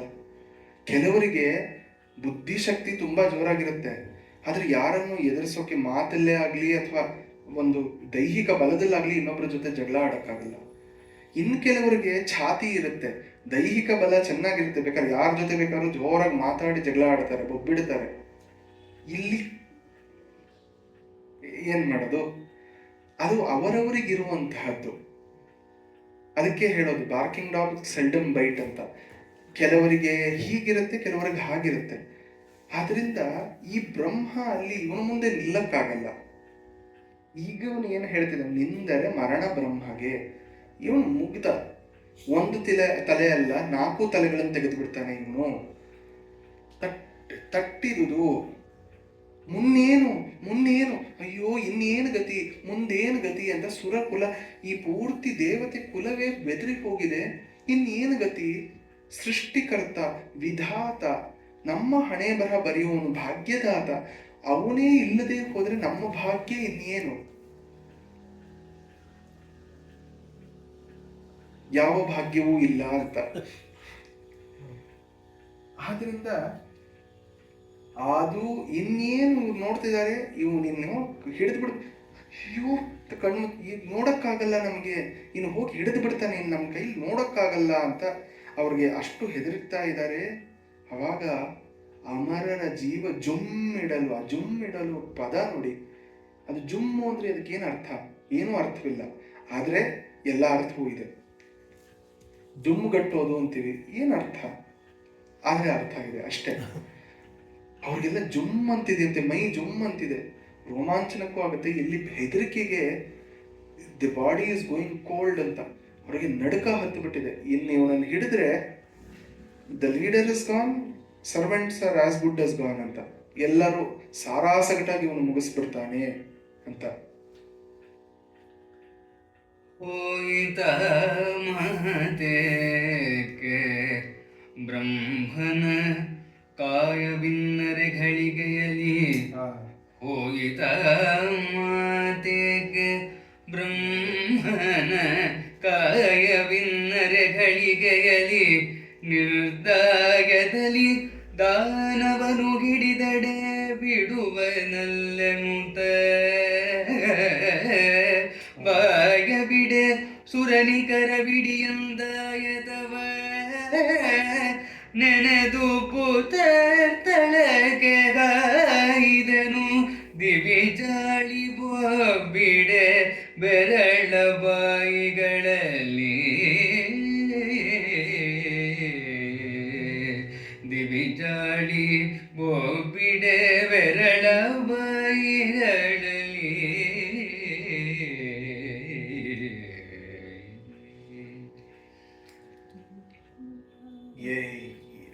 ಏನಂತ ಹೇಳೋದು? ಹೋಯಿತು. ಇನ್ನು ಮಾತೆ ಬಿಡ್ರಿ. ಅಯ್ಯೋ, ಈಗ ಈ ಸಾಮಾನ್ಯವಾಗಿ ಇಂಡಿಯಾ ಪಾಕಿಸ್ತಾನ್ ಮ್ಯಾಚ್ ಇದ್ದು ಏನಾದ್ರು ಇಂಡಿಯಾ ಸೋಲಕ್ಕೆ ಬರ್ತಿದೆ ಅಂದರೆ ಯಾರು ಅಯ್ಯೋ ಇನ್ನೊಂದು 6 ಹೊಡೆದ್ರು ಅವ್ರು, ಸುಮ್ಮನೆ ಆಯ್ತು ಬಿಡಿ, ಆಯ್ತಲ್ಲ ಇನ್ನು ಅದು ಯಾಕೆ ಹೇಳ್ತೀರಾ, ಆಯ್ತು ಬಿಡಿ, ಅದು ಅವ್ರು ಗೆದ್ರು ಸಾಕು, ಇನ್ನು ಬೇಡ, TV ಸ್ವಿಚ್ ಆಫ್ ಮಾಡಿ. ಅಂದರೆ ನಮಗೆ ಆತಂಕ ತಡ್ಕೊಳಕ್ಕಾಗಲ್ಲ, ಇನ್ನೇನು ರಿಸಲ್ಟ್ ಗೊತ್ತಾಗೋಯ್ತು ಅಂತ. ಎಲೆಕ್ಷನ್ ರಿಸಲ್ಟು ಹಾಗೆ, ನಮಗೆ ಬೇಕಾಗಿರೋ ಒಂದು ತಂಡ ಬರಲಿಲ್ಲ ಅಂದರೆ ಅಯ್ಯೋ ಆಫ್ ಮಾಡಿ, ಆಯ್ತಲ್ಲ ಗೊತ್ತಾಯ್ತಲ್ಲ ಬಿಡಿ ಇವತ್ತಿಂದು. ಅದೇ ಇವರು ಹೇಳ್ತಿರೋದು, ಇನ್ನು ಅರಗಳಿಗೆ ಉಳಿಯೋದು, ಇನ್ನು ಅರ್ಧ ಗಳಿಗೆ ಇರಲ್ಲ, ಇವನು ಹಿಡ್ದ ಅಂದರೆ ಅವನು ಹೋದ ಅಂತ. ಇನ್ನು ಮಾತು ಯಾಕೆ? ತ್ಯಾಗರಾಜರು ಹೇಳಿ, ನಿನ್ನು ಬಾಸಿ ಅರ ನಿಮಿಷ ಮೋರ್ವದುರ, ಅರ್ಧ ಗಳಿಗೆ ನನಗೆ ಇರಕ್ಕಾಗಲ್ಲ ನಿನ್ನ ಬಿಟ್ಟು ಅಂತ. ಇಲ್ಲಿ ಅವನಿಗೆ ಅರ್ಧ ಗಳಿಗೆ ಇರಕ್ಕೆ ಆಗಲ್ಲ, ಯಾರನ್ನು ಬಿಟ್ಟಲ್ಲ, ಅರ್ಧ ಗಳಿಗೆ ಕೂಡ ಇರಕ್ಕಾಗಲ್ಲ, ಇನ್ನು ಹೋಯಿತು. ಆ ಮಾತು ಏಕೆ? ನಿರ್ದಾಯದಲ್ಲಿ ದಾನವ, ಅವನೇನು ಪಾಪ ಮನುಷ್ಯನ ದೇವತೆನ, ದಾನವ ರಾಕ್ಷಸ, ನಿರ್ದಾಕ್ಷಿಣ್ಯವಾಗಿ ಕೊಂದು ಬಿಡ್ತಾನಲ್ಲ, ಹಿಡಿದರೆ ಬಿಡುವನಲ್ಲ. ಹಿಡಿದ್ರೆ ಏನೋ ಬೇಡ್ಕೊಂಡ ಅಂತ ಸರಿ ಹೋಗು ಪಾಪ ಬದುಕಿಸ್ಕೊಟ್ಟೆ, ಅಥವಾ ಒಂದು ತಲೆ ತೆಗೆದು ಬಿಡ್ತೀನಿ ಅಲ್ಲ, ಮುಗಿಸ್ಬಿಡ್ತಾನೆ. ಅಯ್ಯೋ ಅಂತ ಬಾಯಿ ಅಂತ ಪೂರ್ತಿ ಸುರ ನಿಖರ, ಎಲ್ಲ ಸುರ ಕದಂಬವೇ ನಿಂತಿದೆ ಅಲ್ಲಿ. ಏನೋ ಏನೋ ಏನೋ ಅನ್ನೋಷ್ಟೊತ್ತಿಗೆ ಒಂದು ಚೀಟ್ ಕೋಡ್, ಏನೋ ಒಂದು ಸ್ವಲ್ಪ ಹೊತ್ತಿಗಾದ್ರೂ ತಪ್ಪಿಸ್ಕೊಳ್ಳೋಕೆ ಅಂತ ಬ್ರಹ್ಮ ಪ್ರಯೋಗ ಮಾಡ್ತಾನೆ. ಈ ಡಿಸ್ಕವರಿ ಚಾನೆಲ್ ನೋಡಿದ್ದೆ, ಪೆರಿಗ್ರಿನ್ ಫ್ಯಾಲ್ಕನ್ ಅಂತ ಒಂದಿದೆ ಪಕ್ಷಿ, that is one of the fastest moving birds. ಅದೇನಂದ್ರೆ ಹಿಂಗೆ ಸ್ವಿಫ್ಟ್ ಆಗಿ ಬಂದು ಹೀಗೆ ಡೈವ್ ಮಾಡುತ್ತೆ, and from the top it will attack the bird. ಸಾಮಾನ್ಯವಾಗಿ ಯಾವ ಚಿಕ್ಕ ಚಿಕ್ಕದು ಮೈನಾ, ಪಿಜನ್ ಇಂಥದ್ದೆಲ್ಲ ಇದೆಯೋ, ಇಂಥದ್ದನ್ನು ಅದು ಮೇಲಿಂದ ಬಂದು ಹೊಡೆದು ಅದನ್ನು ಕೆಳಗೆ ಬೀಳಿಸ್ಬಿಡುತ್ತೆ, ಆಮೇಲೆ ಹೋಗಿ ತಿಂದ್ಕೊಡುತ್ತೆ. And very sharp eyesight and very quick in its movement. ಪಾಪ ನಮ್ಮ ಪಾರಿವಾಳ ನೋಡಿದ್ರೇ ಪೆದ್ದು ಅಂತ ಗೊತ್ತಾಗುತ್ತೆ. ಅದಕ್ಕೂ ಇದಕ್ಕೂ ಸಮವೇ ಅಂದರೆ, ಆ ಪಾರಿವಾಳಕ್ಕೊಂದು ಇದನ್ನ ಪಡ್ಕೊಂಡಿದೆಯಂತೆ, ಅದು ತಿಳ್ಕೊಂಡಿದೆ ಅದನ್ನು ಹೆಂಗೆ ತಪ್ಪಿಸ್ಕೋಬೇಕು ಅಂತ. ಅದಕ್ಕೆ ಕಣ್ಣು ಪಾರಿವಾಳಕ್ಕೆ ಮುಂದೆ ಕಾಣಲ್ವಂತೆ, ಅದಕ್ಕೆ ಈ ಕಡೆ ಎಲ್ಲ, ಈ ಕಡೆ ಎರಡು ಕಡೆ ಏನಾಗ್ತಿದೆ ಅಂತ ಗೊತ್ತಾಗ್ತಿರುತ್ತಂತೆ. ಮೇಲಕ್ಕೆ ಇಲ್ಲಿ ಕಾಣುತ್ತೆ, ಆದರೆ ಇಲ್ಲಿ ಡೈರೆಕ್ಟ್ ಆಗಿ ಕಾಣಲ್ಲ ಅಂತ. ಅದೇನು ಮಾಡುತ್ತೆ, ಇದನ್ನ ನೋಡಿದ್ರೂ ಕಡೆ ಗಳಿಗೆವರೆಗೂ ಅದಕ್ಕೆ ಗೊತ್ತಿಲ್ಲದಂಗೆ ಸುಮ್ಮನೆ ಹೋಗ್ತಿರುತ್ತಂತೆ. ಕಡೆ ಕ್ಷಣದಲ್ಲಿ ಏರ್ ಡ್ರಾಪ್ ಅಂತ, ಅದು ಸುಮ್ಮನೆ ಇಟ್ ವಿಲ್ ಸ್ಟಾಪ್ ಫ್ಲೈಯಿಂಗ್, ಹಿಂಗೆ ಬಂದ್ಬಿಡುತ್ತೆ ಕೆಳಗೆ. ಸೊ ಅದು ತಪ್ಪಿಸ್ಕೊಂಡು ಆಮೇಲೆ ಈ ಕಡೆಗೆ ಹಾರು ಹೋಗುತ್ತಂತೆ. You have to watch it on Discovery channel. ಹಿಂಗೆ ಹೋಗ್ತಿರೋದು ಜಸ್ಟ್ ಏರ್ ಡ್ರಾಪ್ ಬಿಟ್ಬಿಡುತ್ತೆ, ಹಾರೋದನ್ನು ಬಿದ್ದು ಬಿಡುತ್ತೆ ಹಿಂಗೆ ಅರ್ಧ ದೂರ, ಆಮೇಲೆ ಈ ಕಡೆ ತಿರ್ಕೊಳ್ಳುತ್ತೆ. ಒಂದು ಪಾರಿವಾಳ ಇಷ್ಟು ಮಾಡುತ್ತಾ ಅಂತ. ಯಾಕೆ ಹೇಳಿದೆ, ಬ್ರಹ್ಮನು ಹಾಗೆ, ಇವನು ಹಿಡ್ದ ಅನ್ನೋ ಅಷ್ಟೊತ್ತಿಗೆ ಏರ್ ಡ್ರಾಪ್, ಅಲ್ಲಿಂದ ಪಾತಾಳಕ್ಕೆ ಬಿದ್ದು ಬಿಡ್ತಾನಂತೆ. ಪಾತಾಳದೆಲ್ಲಾರು ತಪ್ಪಿಸ್ಕೊಳ್ಳೋಣ ಅಂತ. ಆಗ ಈಗ ಮುಂದೆ ಬರುತ್ತೆ ಅವನ ರಾಕ್ಷಸ, ಓ ಭಲೆ ಹೋಮ್ ಗ್ರೌಂಡ್ಗೆ ಬಂದೆ, ಬಾ ನಮ್ಮೂರಿಗೆ ಬಂದ್ಬಿಟ್ಟಿದ್ಯಾ, ನಿಮ್ಮೂರಲ್ಲದಿದ್ರೆ ನಮ್ಮೂರಲ್ಲೇ ಭೇಟಿ ಆಗ್ಲಿ ನಮ್ಮದು ಅಂತ.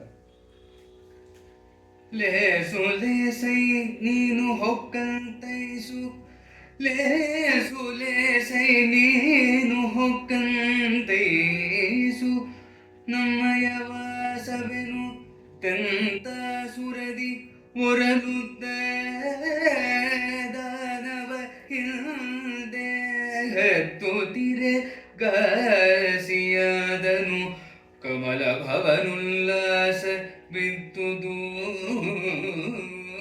ಸಪ್ತ ತೊಳದೊಳ ಗಾಸೆಯಿಲ್ಲವೋ, ವ್ಯರ್ಥ ಲೋಕಕ್ಕಾಗಿ ಸೈವರಿದ ಸಪ್ತ ತಳದೊಳಗಾಸೆಯಿಲ್ಲವೋ, ವ್ಯರ್ಥ ಲೋಕಕ್ಕಾಗಿ ಸೈವರಿದ.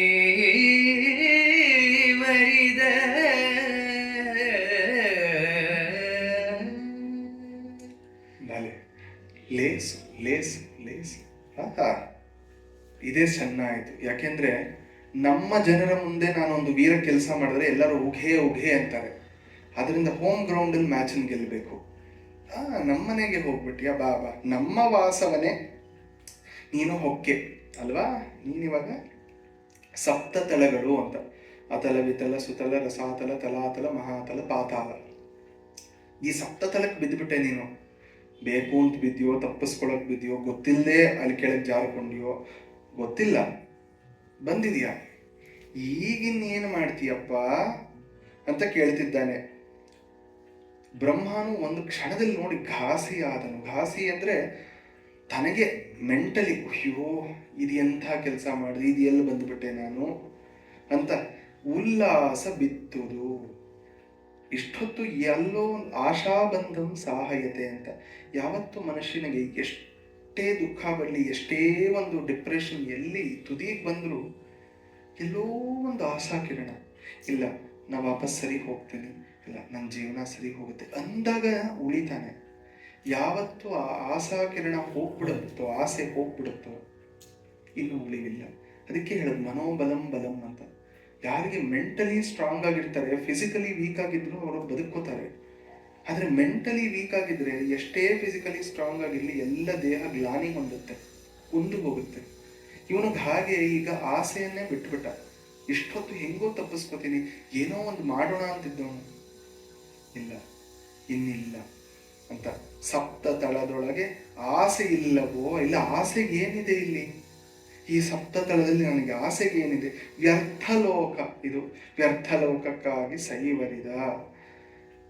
ಇದು ನಿಜವನ್ನ ಅರ್ಥಕೊಂಡ, ಇದೇ ನನ್ನ fate, this is my fate ಅಂತ ಎಲ್ಲರ ಫೇಟನ್ನು ಬರೆಯುವಂತಹ ಬ್ರಹ್ಮ ಇನ್ನಾಯ್ತು, ಓಕೆ ಸಿ ಯು ಅಂತ he is signing off. ಎಲ್ಲವೋ Kamalaja ಸತ್ಯಲೋಕದ ಒಳಗೆ, ಎಲ್ಲವೋ ಕಮಲಜ ಸತ್ಯಲೋಕದ ಒಳಗೆ, ಹೊರಗೆಲ್ಲೊಂದೊಡಂ ನೀನುಳಿವ ಮತ್ತೆ ಕಿನ್ನು, ಹೊರಗೆಲ್ಲೊಂದೊಡಂ ನೀನುಳಿವ ಮಾತೆ ಕಿನ್ನು, ನಿಲು ನಿಲು ಕವನಾರನುದ ಉಳಿತೈತರೆ ಕರಬೆದರಿ ಮನವಳುಕಿ ಚಿಂತಿಸಿಯೊಂದು ಪಾಯದ ಹೊಲಬನರಿದನು ಬುದ್ಧಿ ಕರ್ಮಾನುಸಾರಿಯಂತೆ.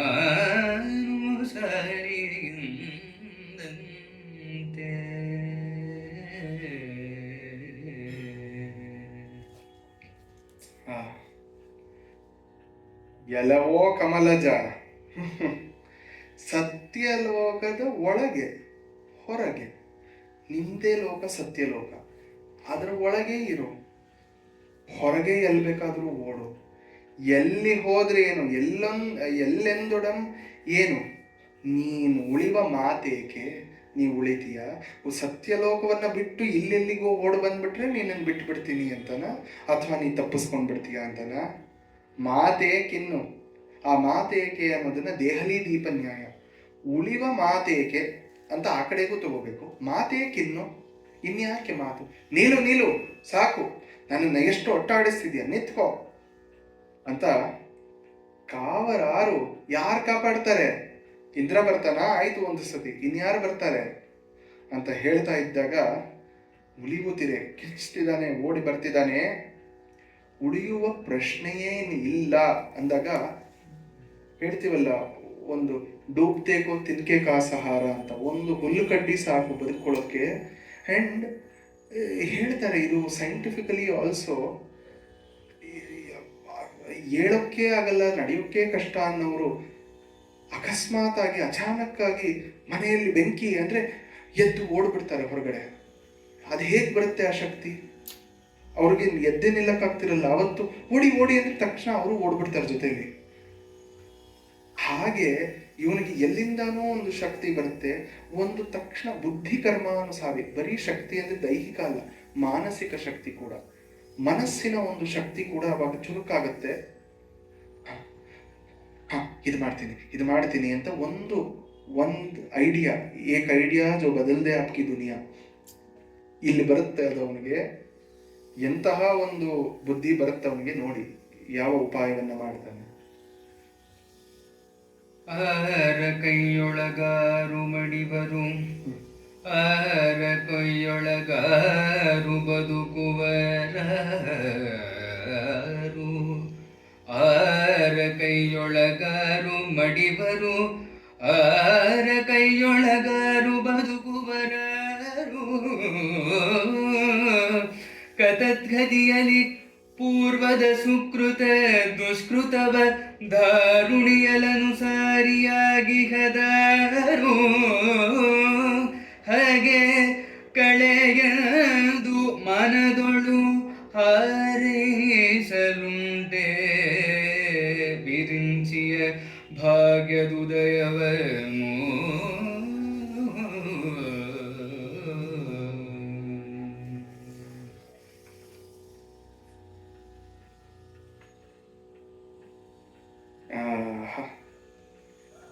ಯಾರನ್ನ ಇದು ನೋಡಿ, ಒಂದು ತತ್ವದ ಮಾತು ಇದು. ಕಥೆಯಿಂದ ಮಧ್ಯ ಒಂದು ಒಳ್ಳೆ ಕಾವ್ಯಗಳಲ್ಲಿ ಇವನು ಕುಮಾರವ್ಯಾಸನನ್ನ ಖಂಡಿತ ಓದಿರ್ಬೇಕು. ಕುಮಾರವ್ಯಾಸ ಮಧ್ಯ ಸಾಕಷ್ಟು ತರ್ತಾನೆ.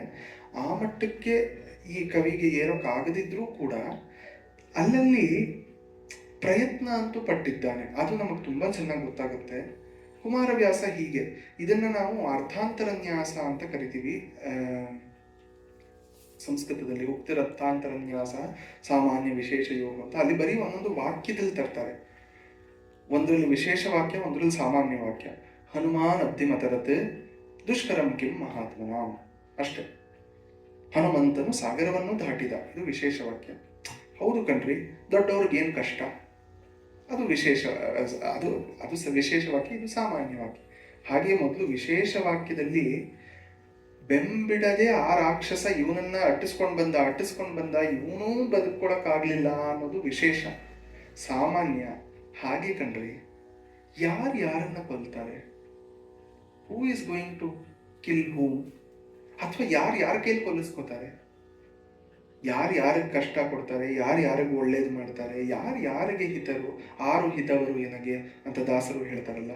ಆರಿಗಾರುಂಟು, ಯಾರಿಗೆ ಯಾರು, ಏನೂ ಇಲ್ಲ ಅಲ್ವಾ. ಇವನು ನನಗೆ ಶತ್ರು, ಇವನು ನನಗೆ ಮಿತ್ರ, ಇವನು ಸ್ನೇಹಿತ, ಇವನು ಬಂಧು, ಇವನು ಕೆಟ್ಟವನು, ಇವನು ಒಳ್ಳೆಯವನು, ಯಾವುದು ಸತ್ಯ ಯಾವುದು ಅಲ್ಲ.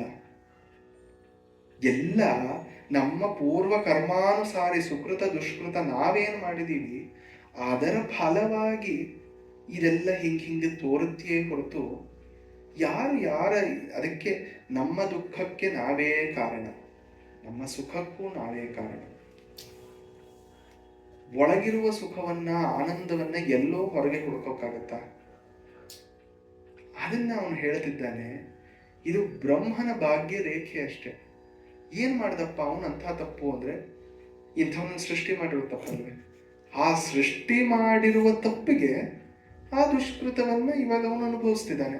ಹೇಗೆ ಶಿವ ಅನುಭವಿಸಿದ್ನೋ, ಆ ಭಸ್ಮಾಸುರನಿಗೆ ವರವನ್ನ ಕೊಟ್ಟ, ಅವನೇ ಓಡಬೇಕಾಯ್ತು, ಇವನು ಹಿಂದೆ ಓಡ್ಕೊಂಡು ಬಂದ ನಿಲ್ಲು ಅಂತ. ಹಾಗೆ ಅವರು ಮಾಡಿದ್ದನ್ನ ಅವರೇ ಅನುಭವಿಸ್ಬೇಕು. ಯಥಾಧೇನು ಸಹಸ್ರೇಶು ವತ್ಸೋ ವಿಂದತಿ ಮಾತರಂ ತಥಾ ಯಚ್ಚ ಕೃತಂ ಕರ್ಮ ಕರ್ತಾರಂ ಅನುಗಚ್ಚತಿ. 1000 ಹಸುಗಳನ್ನಿಟ್ಟರು ಆ ಕರುಗೆ ಗೊತ್ತಾಗೋಗುತ್ತೆ ನನ್ನ ತಾಯಿ ಯಾವುದು ಅಂತ. ವೈಕ್ ಅಂತ ಒಂದು ಸದ್ದು ಹಾಕಿದ್ರೆ ತಕ್ಷಣ ಓಡ್ ಹೋಗುತ್ತೆ. ಹಾಗೆ ಯಾವ್ಯಾವ ಕರ್ಮ ಮಾಡ್ತಿವೆ ಎಲ್ಲಿ ಗೊತ್ತಾಗುತ್ತಪ್ಪ. ಇಂಡಿಯನ್ ಸಬ್ ಕಾಂಟಿನೆಂಟಲ್ಲಿ ಎಷ್ಟು ಬಿಲಿಯನ್ ಪೀಪಲ್ ಇದ್ದಾರೆ. ನಾನೊಬ್ಬ ಒಂದು ತಪ್ಪು ಇಲ್ಲೋ ಮೆತ್ತಗೆ ಒಂದ್ಸತಿ ತಿವಿದು ಬಿಟ್ರೆ ಗೊತ್ತಾಗುತ್ತಾ ಅಂದ್ರೆ ಖಂಡಿತ ಗೊತ್ತಾಗುತ್ತೆ. ಕರ್ತಾರನನ್ನ ಬೇತಾಳದಂತೆ ಅಟ್ಟಿಸ್ಕೊಂಡು ಬರುತ್ತೆ ಕರ್ಮ. ಹಾಗೆ ಇಲ್ಲಿ ಮೂರ್ತಿಮಾನಿವ ದುರ್ನಯ ಅಂತ ದುರ್ಗಸಿಂಹ ಅನ್ಸುತ್ತೆ ಹೇಳ್ತಾನೆ. ಸ ಕಪಿ ಅಭ್ಯದಾವತ್ ಮೂರ್ತಿಮಾನಿವ ದುರ್ನಯ ಅಂತ. ಅವನ ಕರ್ಮದ ದುರ್ನಯದ ಒಂದು ಮೂರ್ತಿವೆತ್ತಂತೆ ಓಡಿತು ಕಪಿ ಆ ಒಂದು ಸನ್ಯಾಸಿಯ ಹಿಂದೆ ಅಂತ ಒಂದು ಕಥೆಯಲ್ಲಿ ಬರುತ್ತೆ. ಹಾಗೆ ಇಲ್ಲಿ ಕೂಡ ಅವನ ಭಾಗ್ಯವೇ ಇಷ್ಟು ಅಂತ ಹೇಳ್ತಿದ್ದಾನೆ.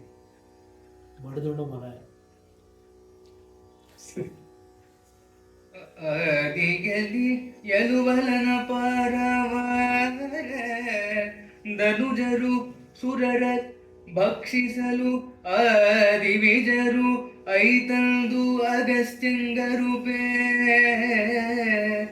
ಧನುಜರು ಸುರರ ಭಕ್ಷಿಸಲು ಆದಿವಿಜರು ಐತಂದು ಅಗಸ್ತ್ಯಂಗರೂಪೇ. ಮುನಿವರನು ಆದರಿಸಿ ಸುರಗಣವನ ಸುರರ ಭೇದಿಸಲು ನಡೆದರೆ ಹಿರಣ್ಮಯವ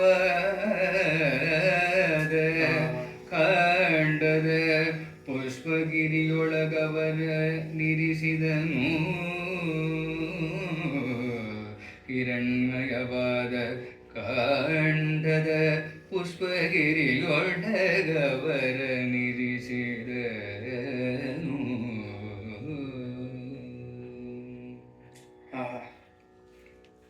ಇದು ನಿಜವಾಗ್ಲೂ ಕೆಲವು ರಾಗಗಳು ಅಪೂರ್ವೀ ಕಲ್ಯಾಣಿ, ಅಪೂರ್ವವಾಗಿರುವಂತಹ ರಾಗಗಳು. ಅದು ಎಷ್ಟು ಸೊಗಸು ಅಂದರೆ ರಾಗದಲ್ಲಿ ಮೈ ಮರೆತು ಬಿಡಬೇಕು.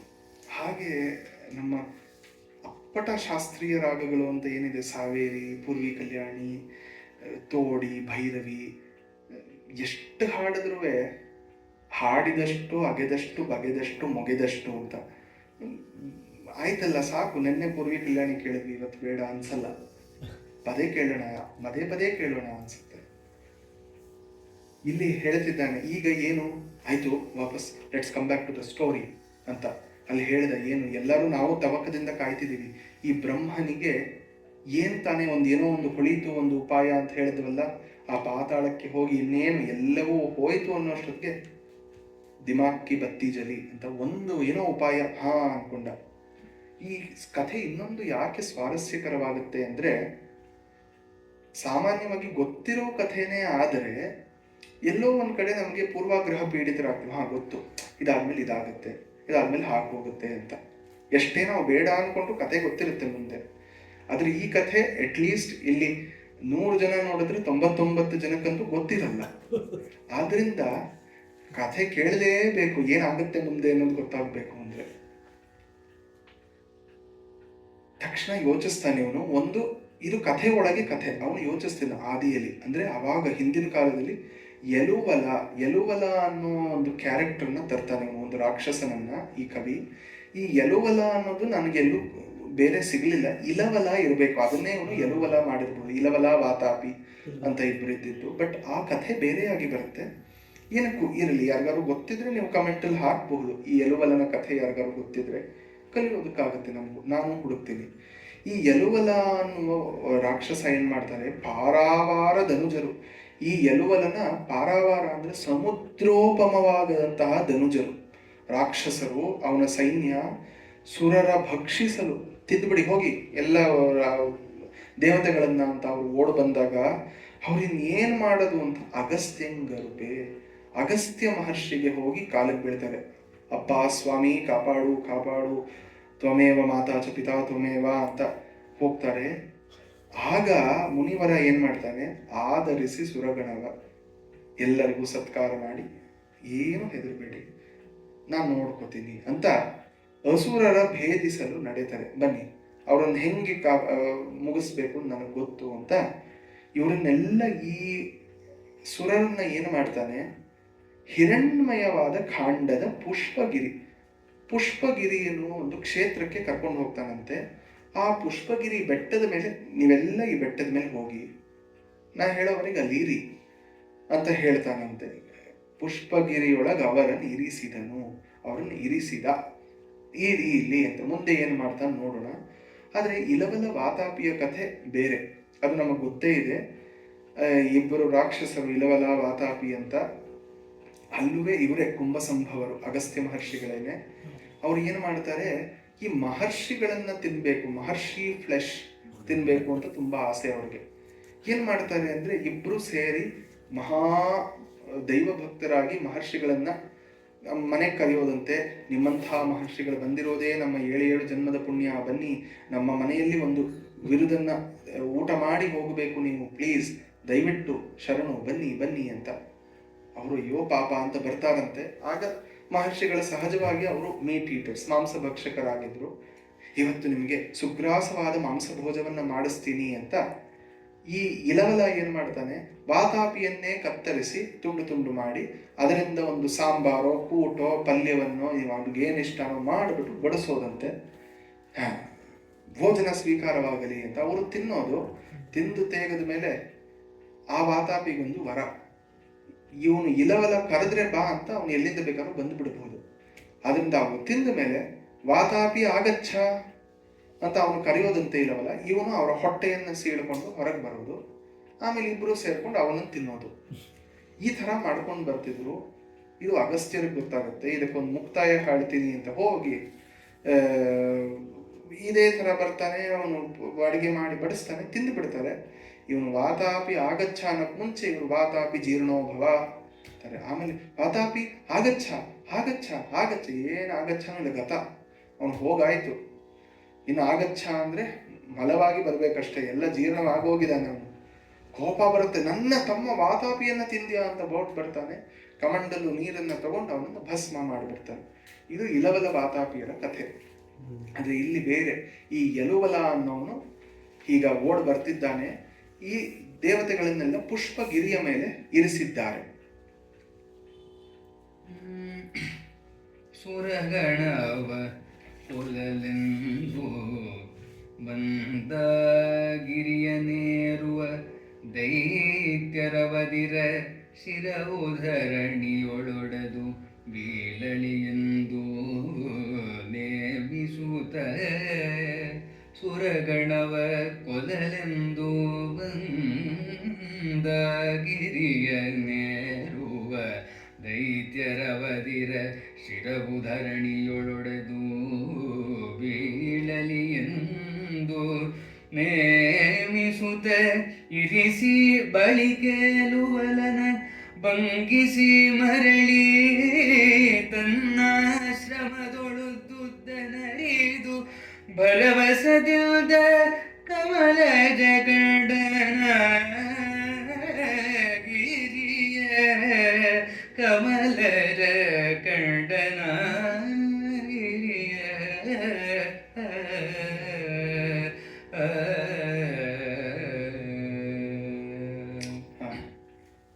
ಏನು ಹೇಳ್ತಿದ್ದಾನೆ ಅಂದರೆ, ಈಗ ಅಗಸ್ತ್ಯರು ಏನು ಮಾಡಿದ್ರು, ಎಲ್ಲರನ್ನೂ ಆ ಪುಷ್ಪಗಿರಿಗೆ ಕರ್ಕೊಂಡು ಬಂದು ಇಲ್ಲಿ ಇರಿ ಅಂದರು. ಕೆಳಗೆ ಹೋಗಿ ಅಭಿಮಂತ್ರಣ ಮಾಡಿ ಅದರ ಸುತ್ತಲುವೆ ನೀರನ್ನು ಹಾಕಿ ಪ್ರೋಕ್ಷಣೆ ಮಾಡಿ ಅಭಿಮಂತ್ರಿಸ್ತಾನೆ. ಏನಂತ, ಇಲ್ಲಿ ಇರುವ ಸುರರಿಗೆ ಯಾವ ರಾಕ್ಷಸನು ಕಷ್ಟ ಕೊಡೋಕ್ಕೆ ಬರ್ತಾನೋ ಅವನು ಈ ಪರ್ವತವನ್ನು ಹತ್ತಕ್ಕೆ ಪ್ರಾರಂಭವಾದಾಗಲೇ ಅವನ ಶಿರ ಕತ್ತರಿಸಿ ಕೆಳಗೆ ಬೀಳಲಿ ಅಂತ ಅಭಿಮಂತ್ರಣೆ ಮಾಡಿಬಿಡ್ತಾರೆ ಸುತ್ತಲುವೆ. ಈ ರಾಕ್ಷಸರಿಗೆ ಗೊತ್ತಿಲ್ಲ, ಎಲ್ಲ ಓಡಿ ಬಂದು ಪರ್ವತವನ್ನು ಹತ್ತಕ್ಕೆ ಶುರು ಮಾಡ್ತಾರೆ. ಒಬ್ಬೊಬ್ಬರಾಗಿ ಟಪಕ್ ಟಪಕ್ ಅಂತ ಅವ್ರ ತಲೆಗಳೆಲ್ಲ ರುಂಡಗಳೆಲ್ಲ ಕತ್ತರಿಸಿ ಹೋಗಿ ಕೆಳಗೆ ಬೀಳುತ್ತವೆ. ಕೊನೆಗೆ ಇಲವಲ ಕೂಡ ಬಂದು ಹಾಗೆ ಎಲ್ಲರೂ ಮುಗಿಸಲ್ಪಡ್ತಾರೆ. ಒಂದು ನೋಡಿ, ಮಂತ್ರದ ಬಲ, ಮಂತ್ರ ಬಲಂ ಬಲಂ. ಯಾವುದನ್ನ ಇವರು ಕತ್ತಿ ಗುರಾಣಿಯಿಂದ ಮಾಡೋಕ್ಕಾಗಲಿಲ್ಲ, ಇವರು ಒಂದು ಅಭಿಮಂತ್ರಣೆಯಿಂದ ಮಾಡಿ ಮುಗಿಸಿದ್ರು ಅಗಸ್ತ್ಯರು. ಅದು ಮಂತ್ರಶಕ್ತಿ. ಹಾಗೆ ಮಾಡಿ ಅವರು ಆಶ್ರಮಕ್ಕೆ ಮರಳುತ್ತಾರೆ.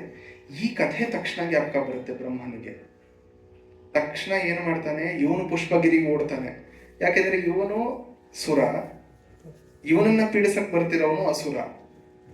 ಅದರಿಂದ ಇವನು ಹೋಗಿ ಅಲ್ಲಿ ಬಚ್ಚೆ ಇಟ್ಕೊಂಡ್ರೆ ಇವನು ಈ ಪುಷ್ಪಗಿರಿಯನ್ನು ಹತ್ತಕ್ಕೆ ಬಂದ ತಕ್ಷಣ ಇವನ ತಲೆಯನ್ನು ಒಡೆದು ಕೆಳಗೆ ಬೀಳುತ್ತೆ ಅಂತ ಯಾವತ್ತೂ ಆಗಿದ್ದ ಕಥೆಯನ್ನು ಜ್ಞಾಪಿಸ್ಕೊಂಡು ಇದು ನನಗಿವಾಗ ಉಪಕಾರವಾಗುತ್ತೆ ಅಂತ ಆ ಕಡೆಗೆ ಓಡ್ತಾನೆ.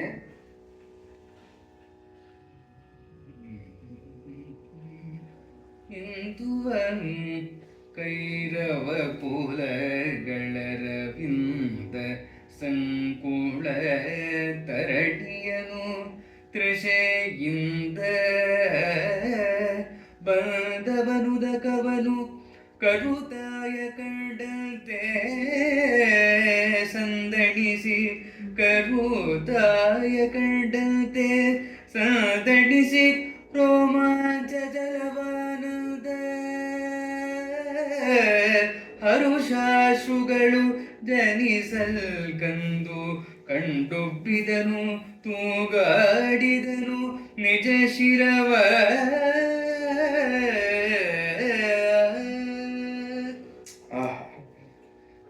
ಅವನು ಸಂದಣಿಸಿ ಆ ಒಂದು ಗಿರಿಯನ್ನ ಕಂಡು ರೋಮಾಂಚವಾಗೋಯ್ತು ಅವನಿಗೆ.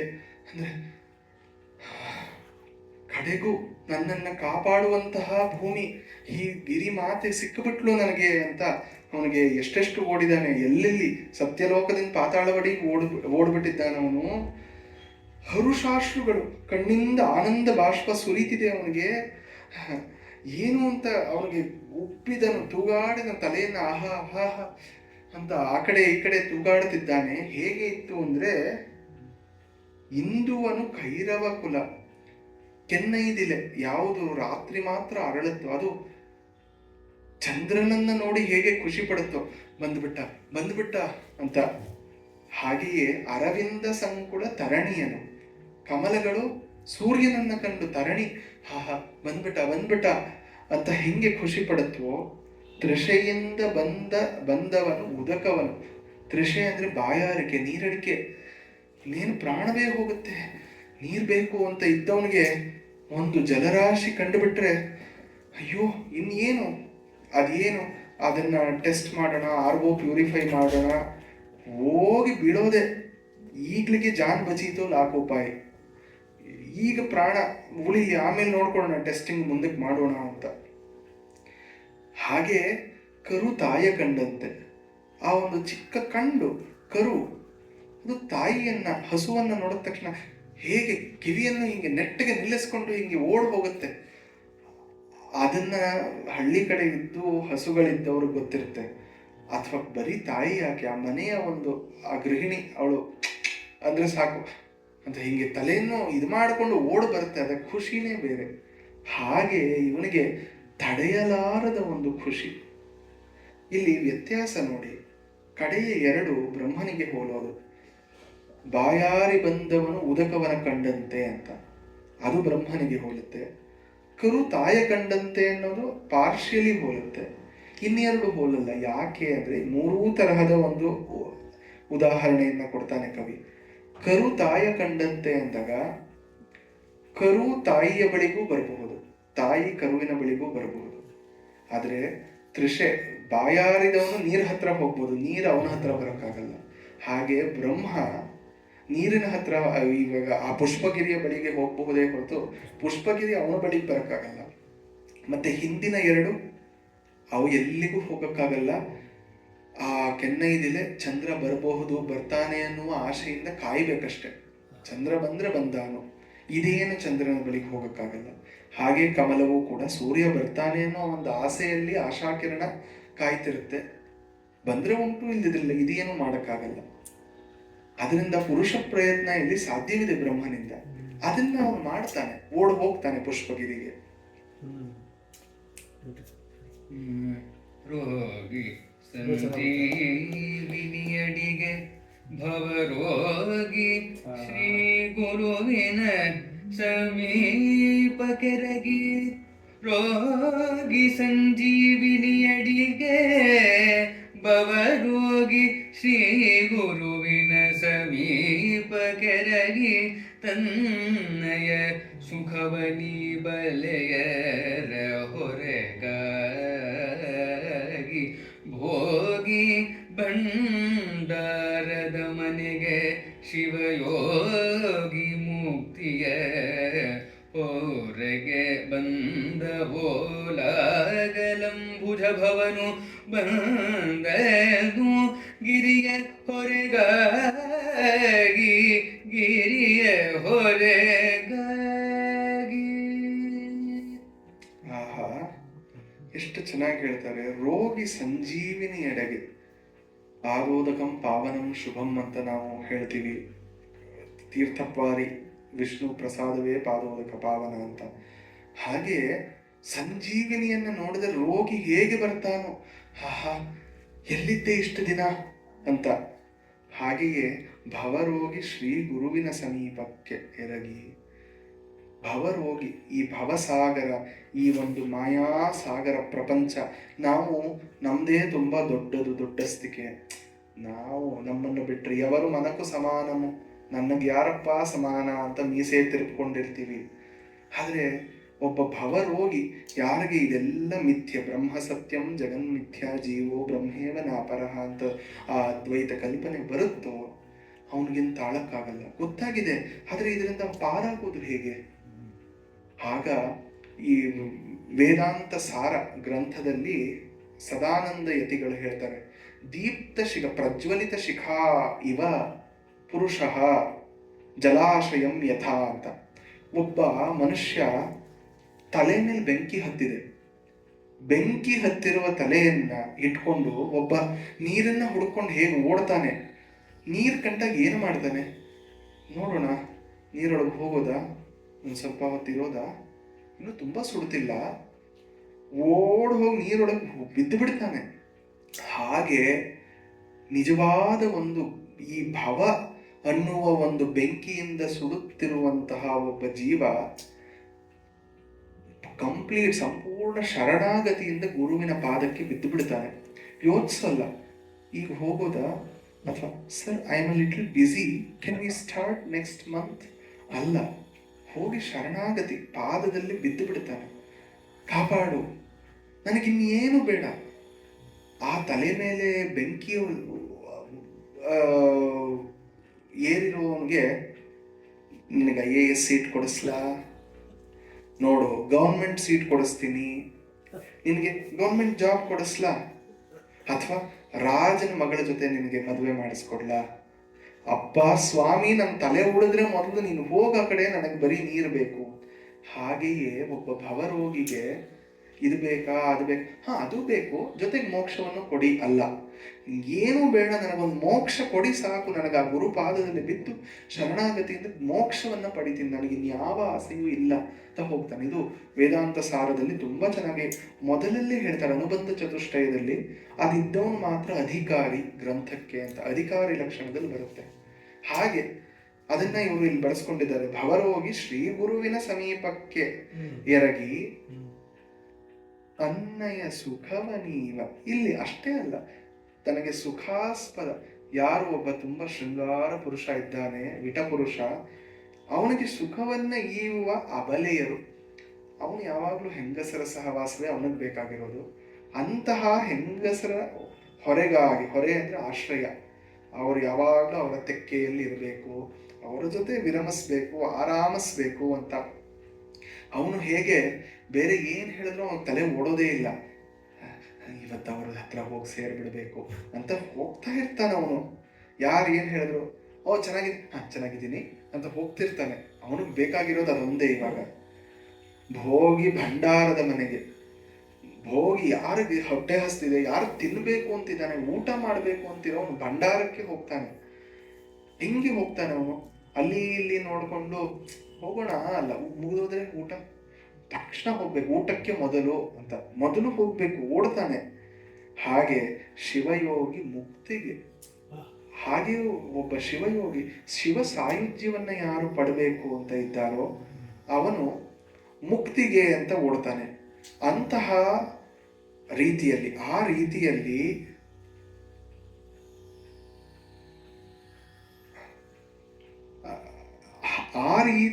ಈ ಕಮಲಭವ ಏನ್ ಮಾಡ್ದ, ಬಂದನು ಗಿರಿಯ ಹೊರೆಗಾಗಿ, ಈ ಒಂದು ಗಿರಿಯ ಆಶ್ರಯಕ್ಕೆ ಅವನು ಬಂದ ಅಂತ. ನೋಡಿ, ಇಲ್ಲಿ ಇವನು ರೋಗಿಯೂ ಹೌದು, ಈಗ ದೊಡ್ಡ ರೋಗವೇ ಹಿಂದೆ ಬಿದ್ದಿದೆ, ಇವನಿಗೆ ಆ ಗಿರಿಯೇ ಸಂಜೀವಿನಿಯಾಗಿ ಕಾಣ್ತಿದೆ. ಭವರೋಗಿಯೂ ಹೌದು, ಇವನು ಎಲ್ಲ ಕ್ರಿಯೇಷನ್, ಈ ಭವವನ್ನು ಮಾಡಿರೋದೇ ಇವನು. ಆ ಭವದ ರೋಗವೇ ಆ ಹಿಂದೆ ಬಿದ್ದಿರೋದು, ಅವನಿಂದಲೇ ತಪ್ಪಿಸ್ಕೋಬೇಕು. ಆದ್ರಿಂದ ಅದೇ ಒಂದು ಗುರು, ಶ್ರೀ ಗುರು, ಅದೇ ಅದಕ್ಕೆ ಒಂದು ಇಟ್ಸ್ ಅ ಸೊಲ್ಯೂಷನ್ ಅಂತ ಓಡ್ ಬರ್ತಿದ್ದಾನೆ. ಸುಖವನೀವ ಅಬಲೆ, ಸುಖವನ್ನು ಕೊಡೋದು ಯಾವುದು? ಮನಸ್ಸಿನ ನೆಮ್ಮದಿ. ನನಗೆ ಮನಸ್ಸಿನಲ್ಲಿ ನಿಶ್ಚಿಂತೆ ಇದ್ದಾಗ ಸುಖ. ಆ ಸುಖವನ್ನು ಈವ ಅಬಲೆನೇ ಆ ಪರ್ವತವಾಗಿದೆ. ಅಷ್ಟೇ ಅಲ್ಲ, ಹೋಗಿ ಭಂಡಾರದ ಮನೆಗೆ ಅಂತ ಅಷ್ಟು ಗಬಗಬ ಅಂತ ತಿನ್ನೋದು ಅನ್ನೋದ್ರೆ ಇಲ್ಲಿ ದಡದಡನೆ ಹೋಗಿ ಸೇರಬೇಕು ಅಂತ ಆ ಒಂದು ಅವಸರದಲ್ಲಿ ಇವನು ಬರ್ತಿದ್ದಾನೆ. ಶಿವಯೋಗಿ ಮುಕ್ತಿಗೆ, ಅಲ್ಲಿ ಹೋದ್ರೆ ಇವನು ಮುಕ್ತನಾದ, ಇಲ್ಲದೇ ಇದ್ರೆ ಬದ್ಧನಾದ, ಹಿಡ್ಕೊಡ್ತಾನೆ. ಇಲ್ಲೂ ಮುಕ್ತಿನೇ ಕೊನೆಗೆ, ಆ ಮುಕ್ತಿ ಬೇರೆ, ಅಲ್ಲಿ ಹೋಗಿ ಮುಕ್ತನಾಗಬೇಕು ಅಂತ ಅಂತಹ ಒಂದು ಇದರಲ್ಲಿ ಅವನು ಬರ್ತಿದ್ದಾನೆ.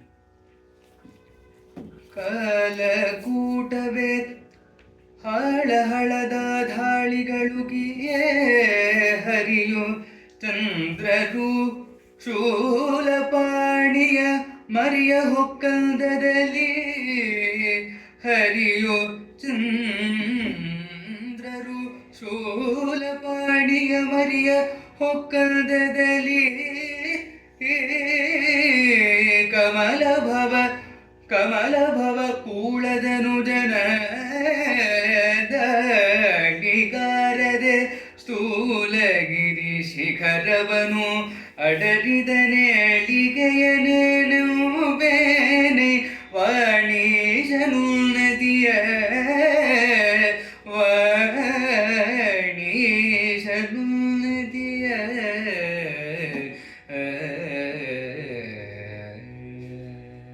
ಆಹಾ, ಹೇಳೋಕೆ ಮುಂಚೆ ಒಂದು ಶ್ಲೋಕವನ್ನು ಹುಡುಕ್ತಿದ್ದೆ, ಸಿಕ್ತು.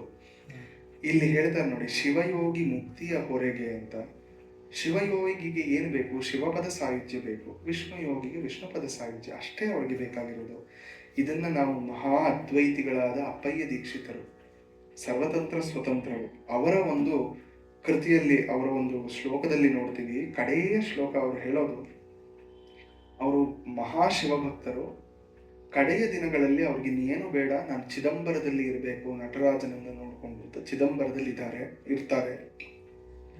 ಅವ್ರು ಹೇಳೋದು, ಚಿದಂಬರಂ ಇದಂ ಪುರಂ, ಈ ಪುರ, ಈ ಒಂದು ನಗರಿ ಚಿದಂಬರ, ಪ್ರಥಿತಮೇವ ಪುಣ್ಯಸ್ಥಳ, ಇದು ಪುಣ್ಯಸ್ಥಳ.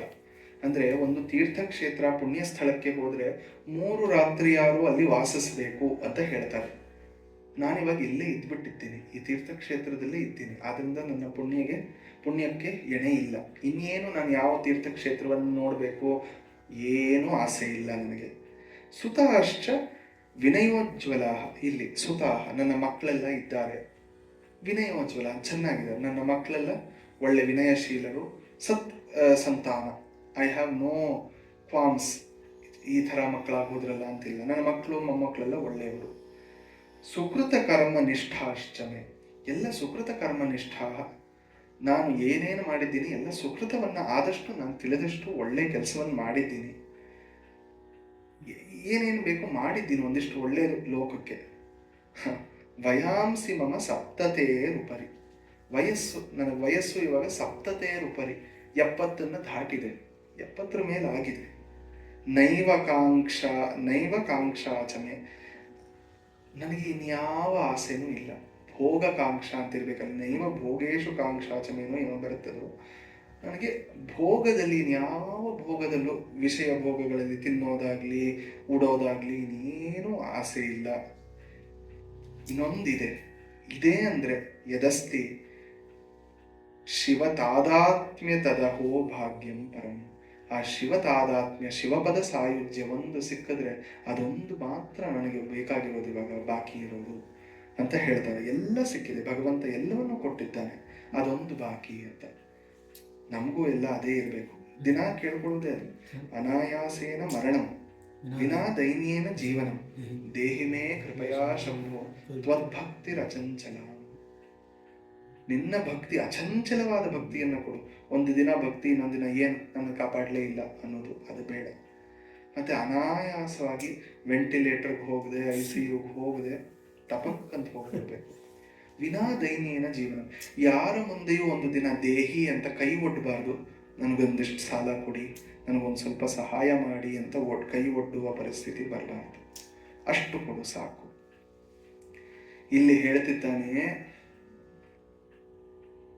ಹೇಗೆ ಆ ಬ್ರಹ್ಮ, ಆ ಸ್ಥೂಲ ಗಿರಿ ಶಿಖರ, ಆ ಏನು ದೊಡ್ಡ ಪರ್ವತ, ಅದು ಬೆಟ್ಟವನ್ನು ಹತ್ತೋದು ಗೊತ್ತಿರುತ್ತೆ. ನಮ್ಗೊಂದು ಚಾಮುಂಡಿ ಬೆಟ್ಟ ಹತ್ತೋಕೆ ಎಲ್ಲ ಮೆಟ್ಲು ಮಾಡಿಕೊಟ್ಟೆ, ನಮ್ಮ ಕೈಲಿ ಹತ್ತಕ್ಕಾಗಲ್ಲ, ಬಸ್ಸಲ್ಲಿ ಏರ್ತೀವಿ. ಇವನು ಯಾವುದೋ ಆ ಪುಷ್ಪಗಿರಿ ಅಂತೆ ಓಡಿ ದಬ ದಬ ದಬ ಓಡಿ ಮೇಲಕ್ಕೆ ಹೋಗ್ತಿದ್ದಾನಂತೆ. ಏನು ಅವಸರದಲ್ಲಿ ಹೋಗ್ತಿದ್ದಾನವನು.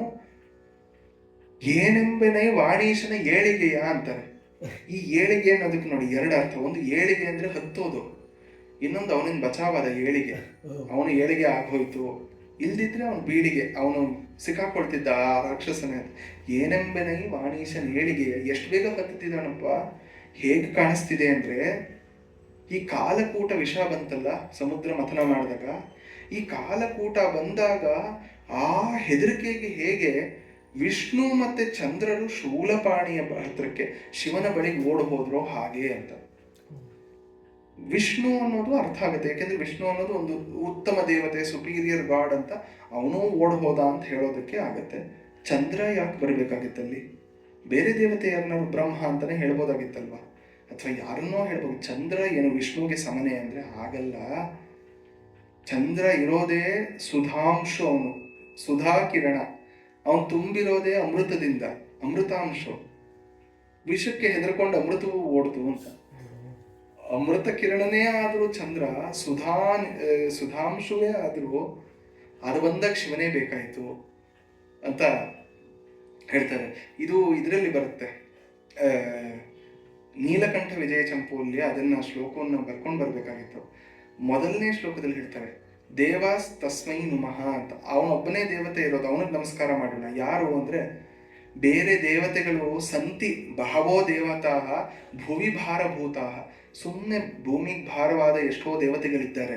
ಯಾರ್ಯಾರು ಈ ಬೇರೆ ಬೇರೆ ಮಣಿಗಳು, ರತ್ನಗಳು, ಅಪ್ಸರೆಯರು ಬಂದಾಗ ನನಗೆ ನನಗೆ ನನಗೆ ಅಂತ ಜಗಳ ಆಡ್ಕೊಂಡ್ರಲ್ಲ, ಅಂಥ ಎಷ್ಟೋ ಜನ ಭೂಮಿಗೆ ಭಾರ ದೇವತೆಗಳಿದ್ದಾರೆ. ಆದರೆ ಈ ಹಾಲಾಹಲ ಬಂತು, ಎಲ್ಲ ದಿಕ್ಕಾಪಾದಾಗ ಓಡಿದ್ರು. ಆಗ ನಿಂತವನೊಬ್ಬನೇ ನಮ್ಮ ಶಿವ, ತಮೇವ ನಮಃ, ಅವನಿಗೆ ನಮಸ್ಕಾರ ಮಾಡ್ಬೇಕು, ಇನ್ಯಾರಿದ್ದಾರೆ ದೇವತೆ, ಬೇರೆಯವರೆಲ್ಲ ನಾಮ ಮಾತ್ರ ದೇವತೆಗಳು ಅಂತ ಅವನು ಹೊಗಳ್ತಾನೆ. ಅಂತಹ ದೇವಂ ತಮೇವ ನಮಃ ಅಂತ ಅವನ ಒಂದು ಇದು. ಆದರೆ ಇಲ್ಲಿ ಒಂದು ಕವಿಯು ಅದನ್ನ ಯೋಚಿಸಿಲ್ಲ, ನನಗೆ ಹೊಳೆಯಿತು. ಹರಿಯು ಚಂದ್ರರು ಶೂಲಪಾಣಿಯ ಮೊರೆಯ ಹೊಕ್ಕಂತೆ ಅಂತ ಹೇಳೋದು. ಚಂದ್ರ ಯಾಕೆ ಅಂದ್ರೆ ನಾನು ಸುಧಾಂಶು ಕಿರಣನಾಗಿರುವುದರಿಂದ ಅವನು ಶಿವನನ್ನ, ಅವನೇ ಅಮೃತಮಯವಾದರೂ ವಿಷಕ್ಕೆ ಹೆದರಿ ಶಿವನನ್ನ ಸೇರ್ದ ಅಂತ. ಆದ್ರೆ ಇಲ್ಲಿ ಯಾರಿಗಾರು ಏನಾರು ಒಂಚೂರು ಡಿಸ್ಕ್ರಿಪೆನ್ಸಿ ಹೊಳೆಯುತ್ತಾ? ಅಲ್ಲ, ಚಂದ್ರ ಬಂದಿದ್ದು ಅಮೃತ ಮಥನದಿಂದ, ಸಮುದ್ರ ಮಥನ. ಈ ಕಾಲಕೂಟ ಬಂದ ಮೇಲಲ್ವ ಚಂದ್ರ ಬಂದಿದ್ದು. ಮೊದಲು ಬಂದಿದ್ದು ಕಾಲಕೂಟ, ಅವಾಗ ಚಂದ್ರ ಇಲ್ಲೇ ಇಲ್ವಲ್ಲ ಓಡೋದಕ್ಕೆ ಅಂತ ನನಗೊಂದು ಪ್ರಶ್ನೆ. ಅದನ್ನ ಕವಿಯೇ ಹೇಳಬೇಕು. ಹೇಗೆ ಕಾಲಕೂಟ ಬರುವುದಕ್ಕೆ ಮುಂಚೆ ಚಂದ್ರ ಹೆಂಗೆ ಬಂದ ಅನ್ನೋದು ಅವರು ಕವಿ ಹೇಳಬೇಕಾಗತ್ತೆ. ಅದಾದ್ಮೇಲೆ ತಾನೆ ಲಕ್ಷ್ಮಿ, ಚಂದ್ರ, ಉಚ್ಚೈಶ್ರವಸ್ಸು, ಕೌಸ್ತುಭಮಣಿ ಎಲ್ಲವೂ ಆಮೇಲೆ ಆ ಸಮುದ್ರ ಮಥನದಿಂದ ಹೊರಗೆ ಬರೋದು. ಮೊದಲು ಬಂದಿದ್ದೆ ಕಾಲಕೂಟ, ಹಲಾಹಲ ವಿಷ. ಅಷ್ಟು.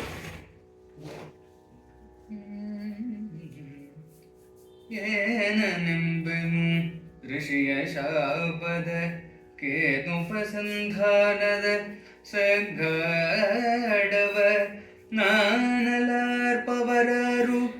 ಗರುಡನ ಗಂಡ ಫಣಿಯಂತೆ ದಾನವನ ಬಲು ಶೌರ್ಯ ಕಂತದು ಕ್ಷೀಣವಾಯಿತು ಖಳನು ಏರಿದಡೇನು ಇಳಿದಡೆ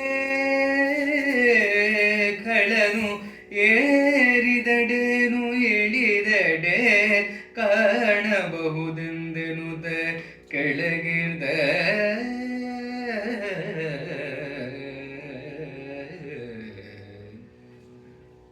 ಆಹಾ, ಏನೆಂಬೆ ಋಷಿಯ ಶಾಪ. ಎಂಥ ಮಹಾಮಹಿಮರು ಆ ಋಷಿಗಳು. ಯಾವತ್ತೋ ಯಾರಿಗೋ ಕೊಟ್ಟ ಶಾಪ, ಇನ್ನೂ ಅದ್ರ ಕೆಲಸ ಮಾಡ್ತಿದೆಯಲ್ಲ ಛೆ ಅಂತ. ಗರುಡನ ಕಂಡ ಫಣಿಯಂತೆ ಅಂತ, ಈ ಪರ್ವತವೇ ಗರುಡನಂತೆ ಕಾಣ್ತಿದೆ ಈ ಧನುಜನಿಗೆ. ಇವಾಗ ಈ ಧನುಜಾನೆ ಹಾವಿನ ಥರ ಹೆದರ್ತಿದ್ದಾನೆ ಅಲ್ಲಿ ಹೋಗೋಕೆ.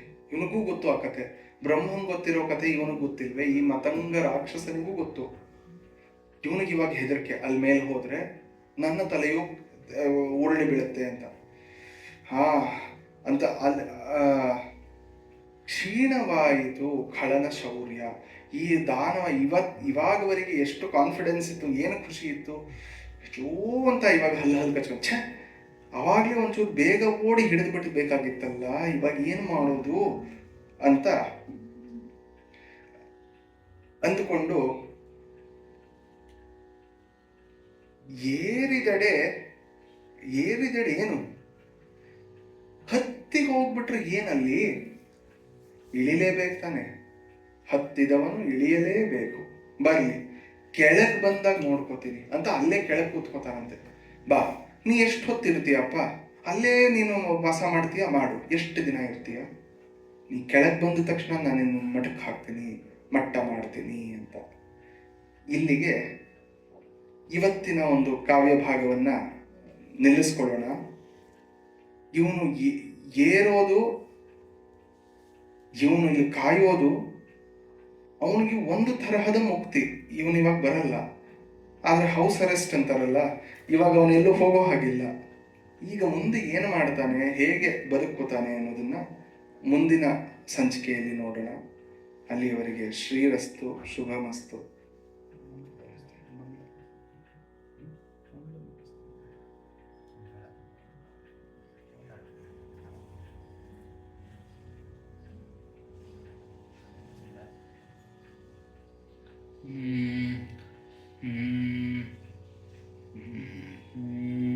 ರಾಮಚಂದ್ರಾಯ ಜನಕರಾಜಾಮನೋಹರಾಯ ವಾಮತಾಭೀಷ್ಟದಾಯ ಮಹಿತಮಂಗಳಂ. ರಾಮಚಂದ್ರಾಯ ಜನಕರಾಜಾಮನೋಹರಾಯ ವಾಮತಾಭೀಷ್ಟದಾಯ ಮಹಿತಮಂಗಳಂ. ಕೋಸಲೇಂದ್ರಾಯ ಮಂದಹಾಸದಾಸಪೋಷಣಾಯ ವಾಸವಾರಿ ವಿನುತ ಸತ್ವರಾಯ ಮಂಗಳಂ. ಕೋಸಲೇಂದ್ರಾಯ ಮಂದಹಾಸದಾಸಪೋಷಣಾಯ ವಾಸವಾರಿ ವಿನುತ ಸತ್ವರಾಯ ಮಂಗಳಂ. ವಿಮಲರೂಪಾಯ ವಿವಿಧ ವೇದಾಂತ ವೇದ್ಯಾಯ ಸುಮುಖಚಿತ್ತಗಾಮಿದಾಯ ಶುಭ್ರಮಂಗಳಂ.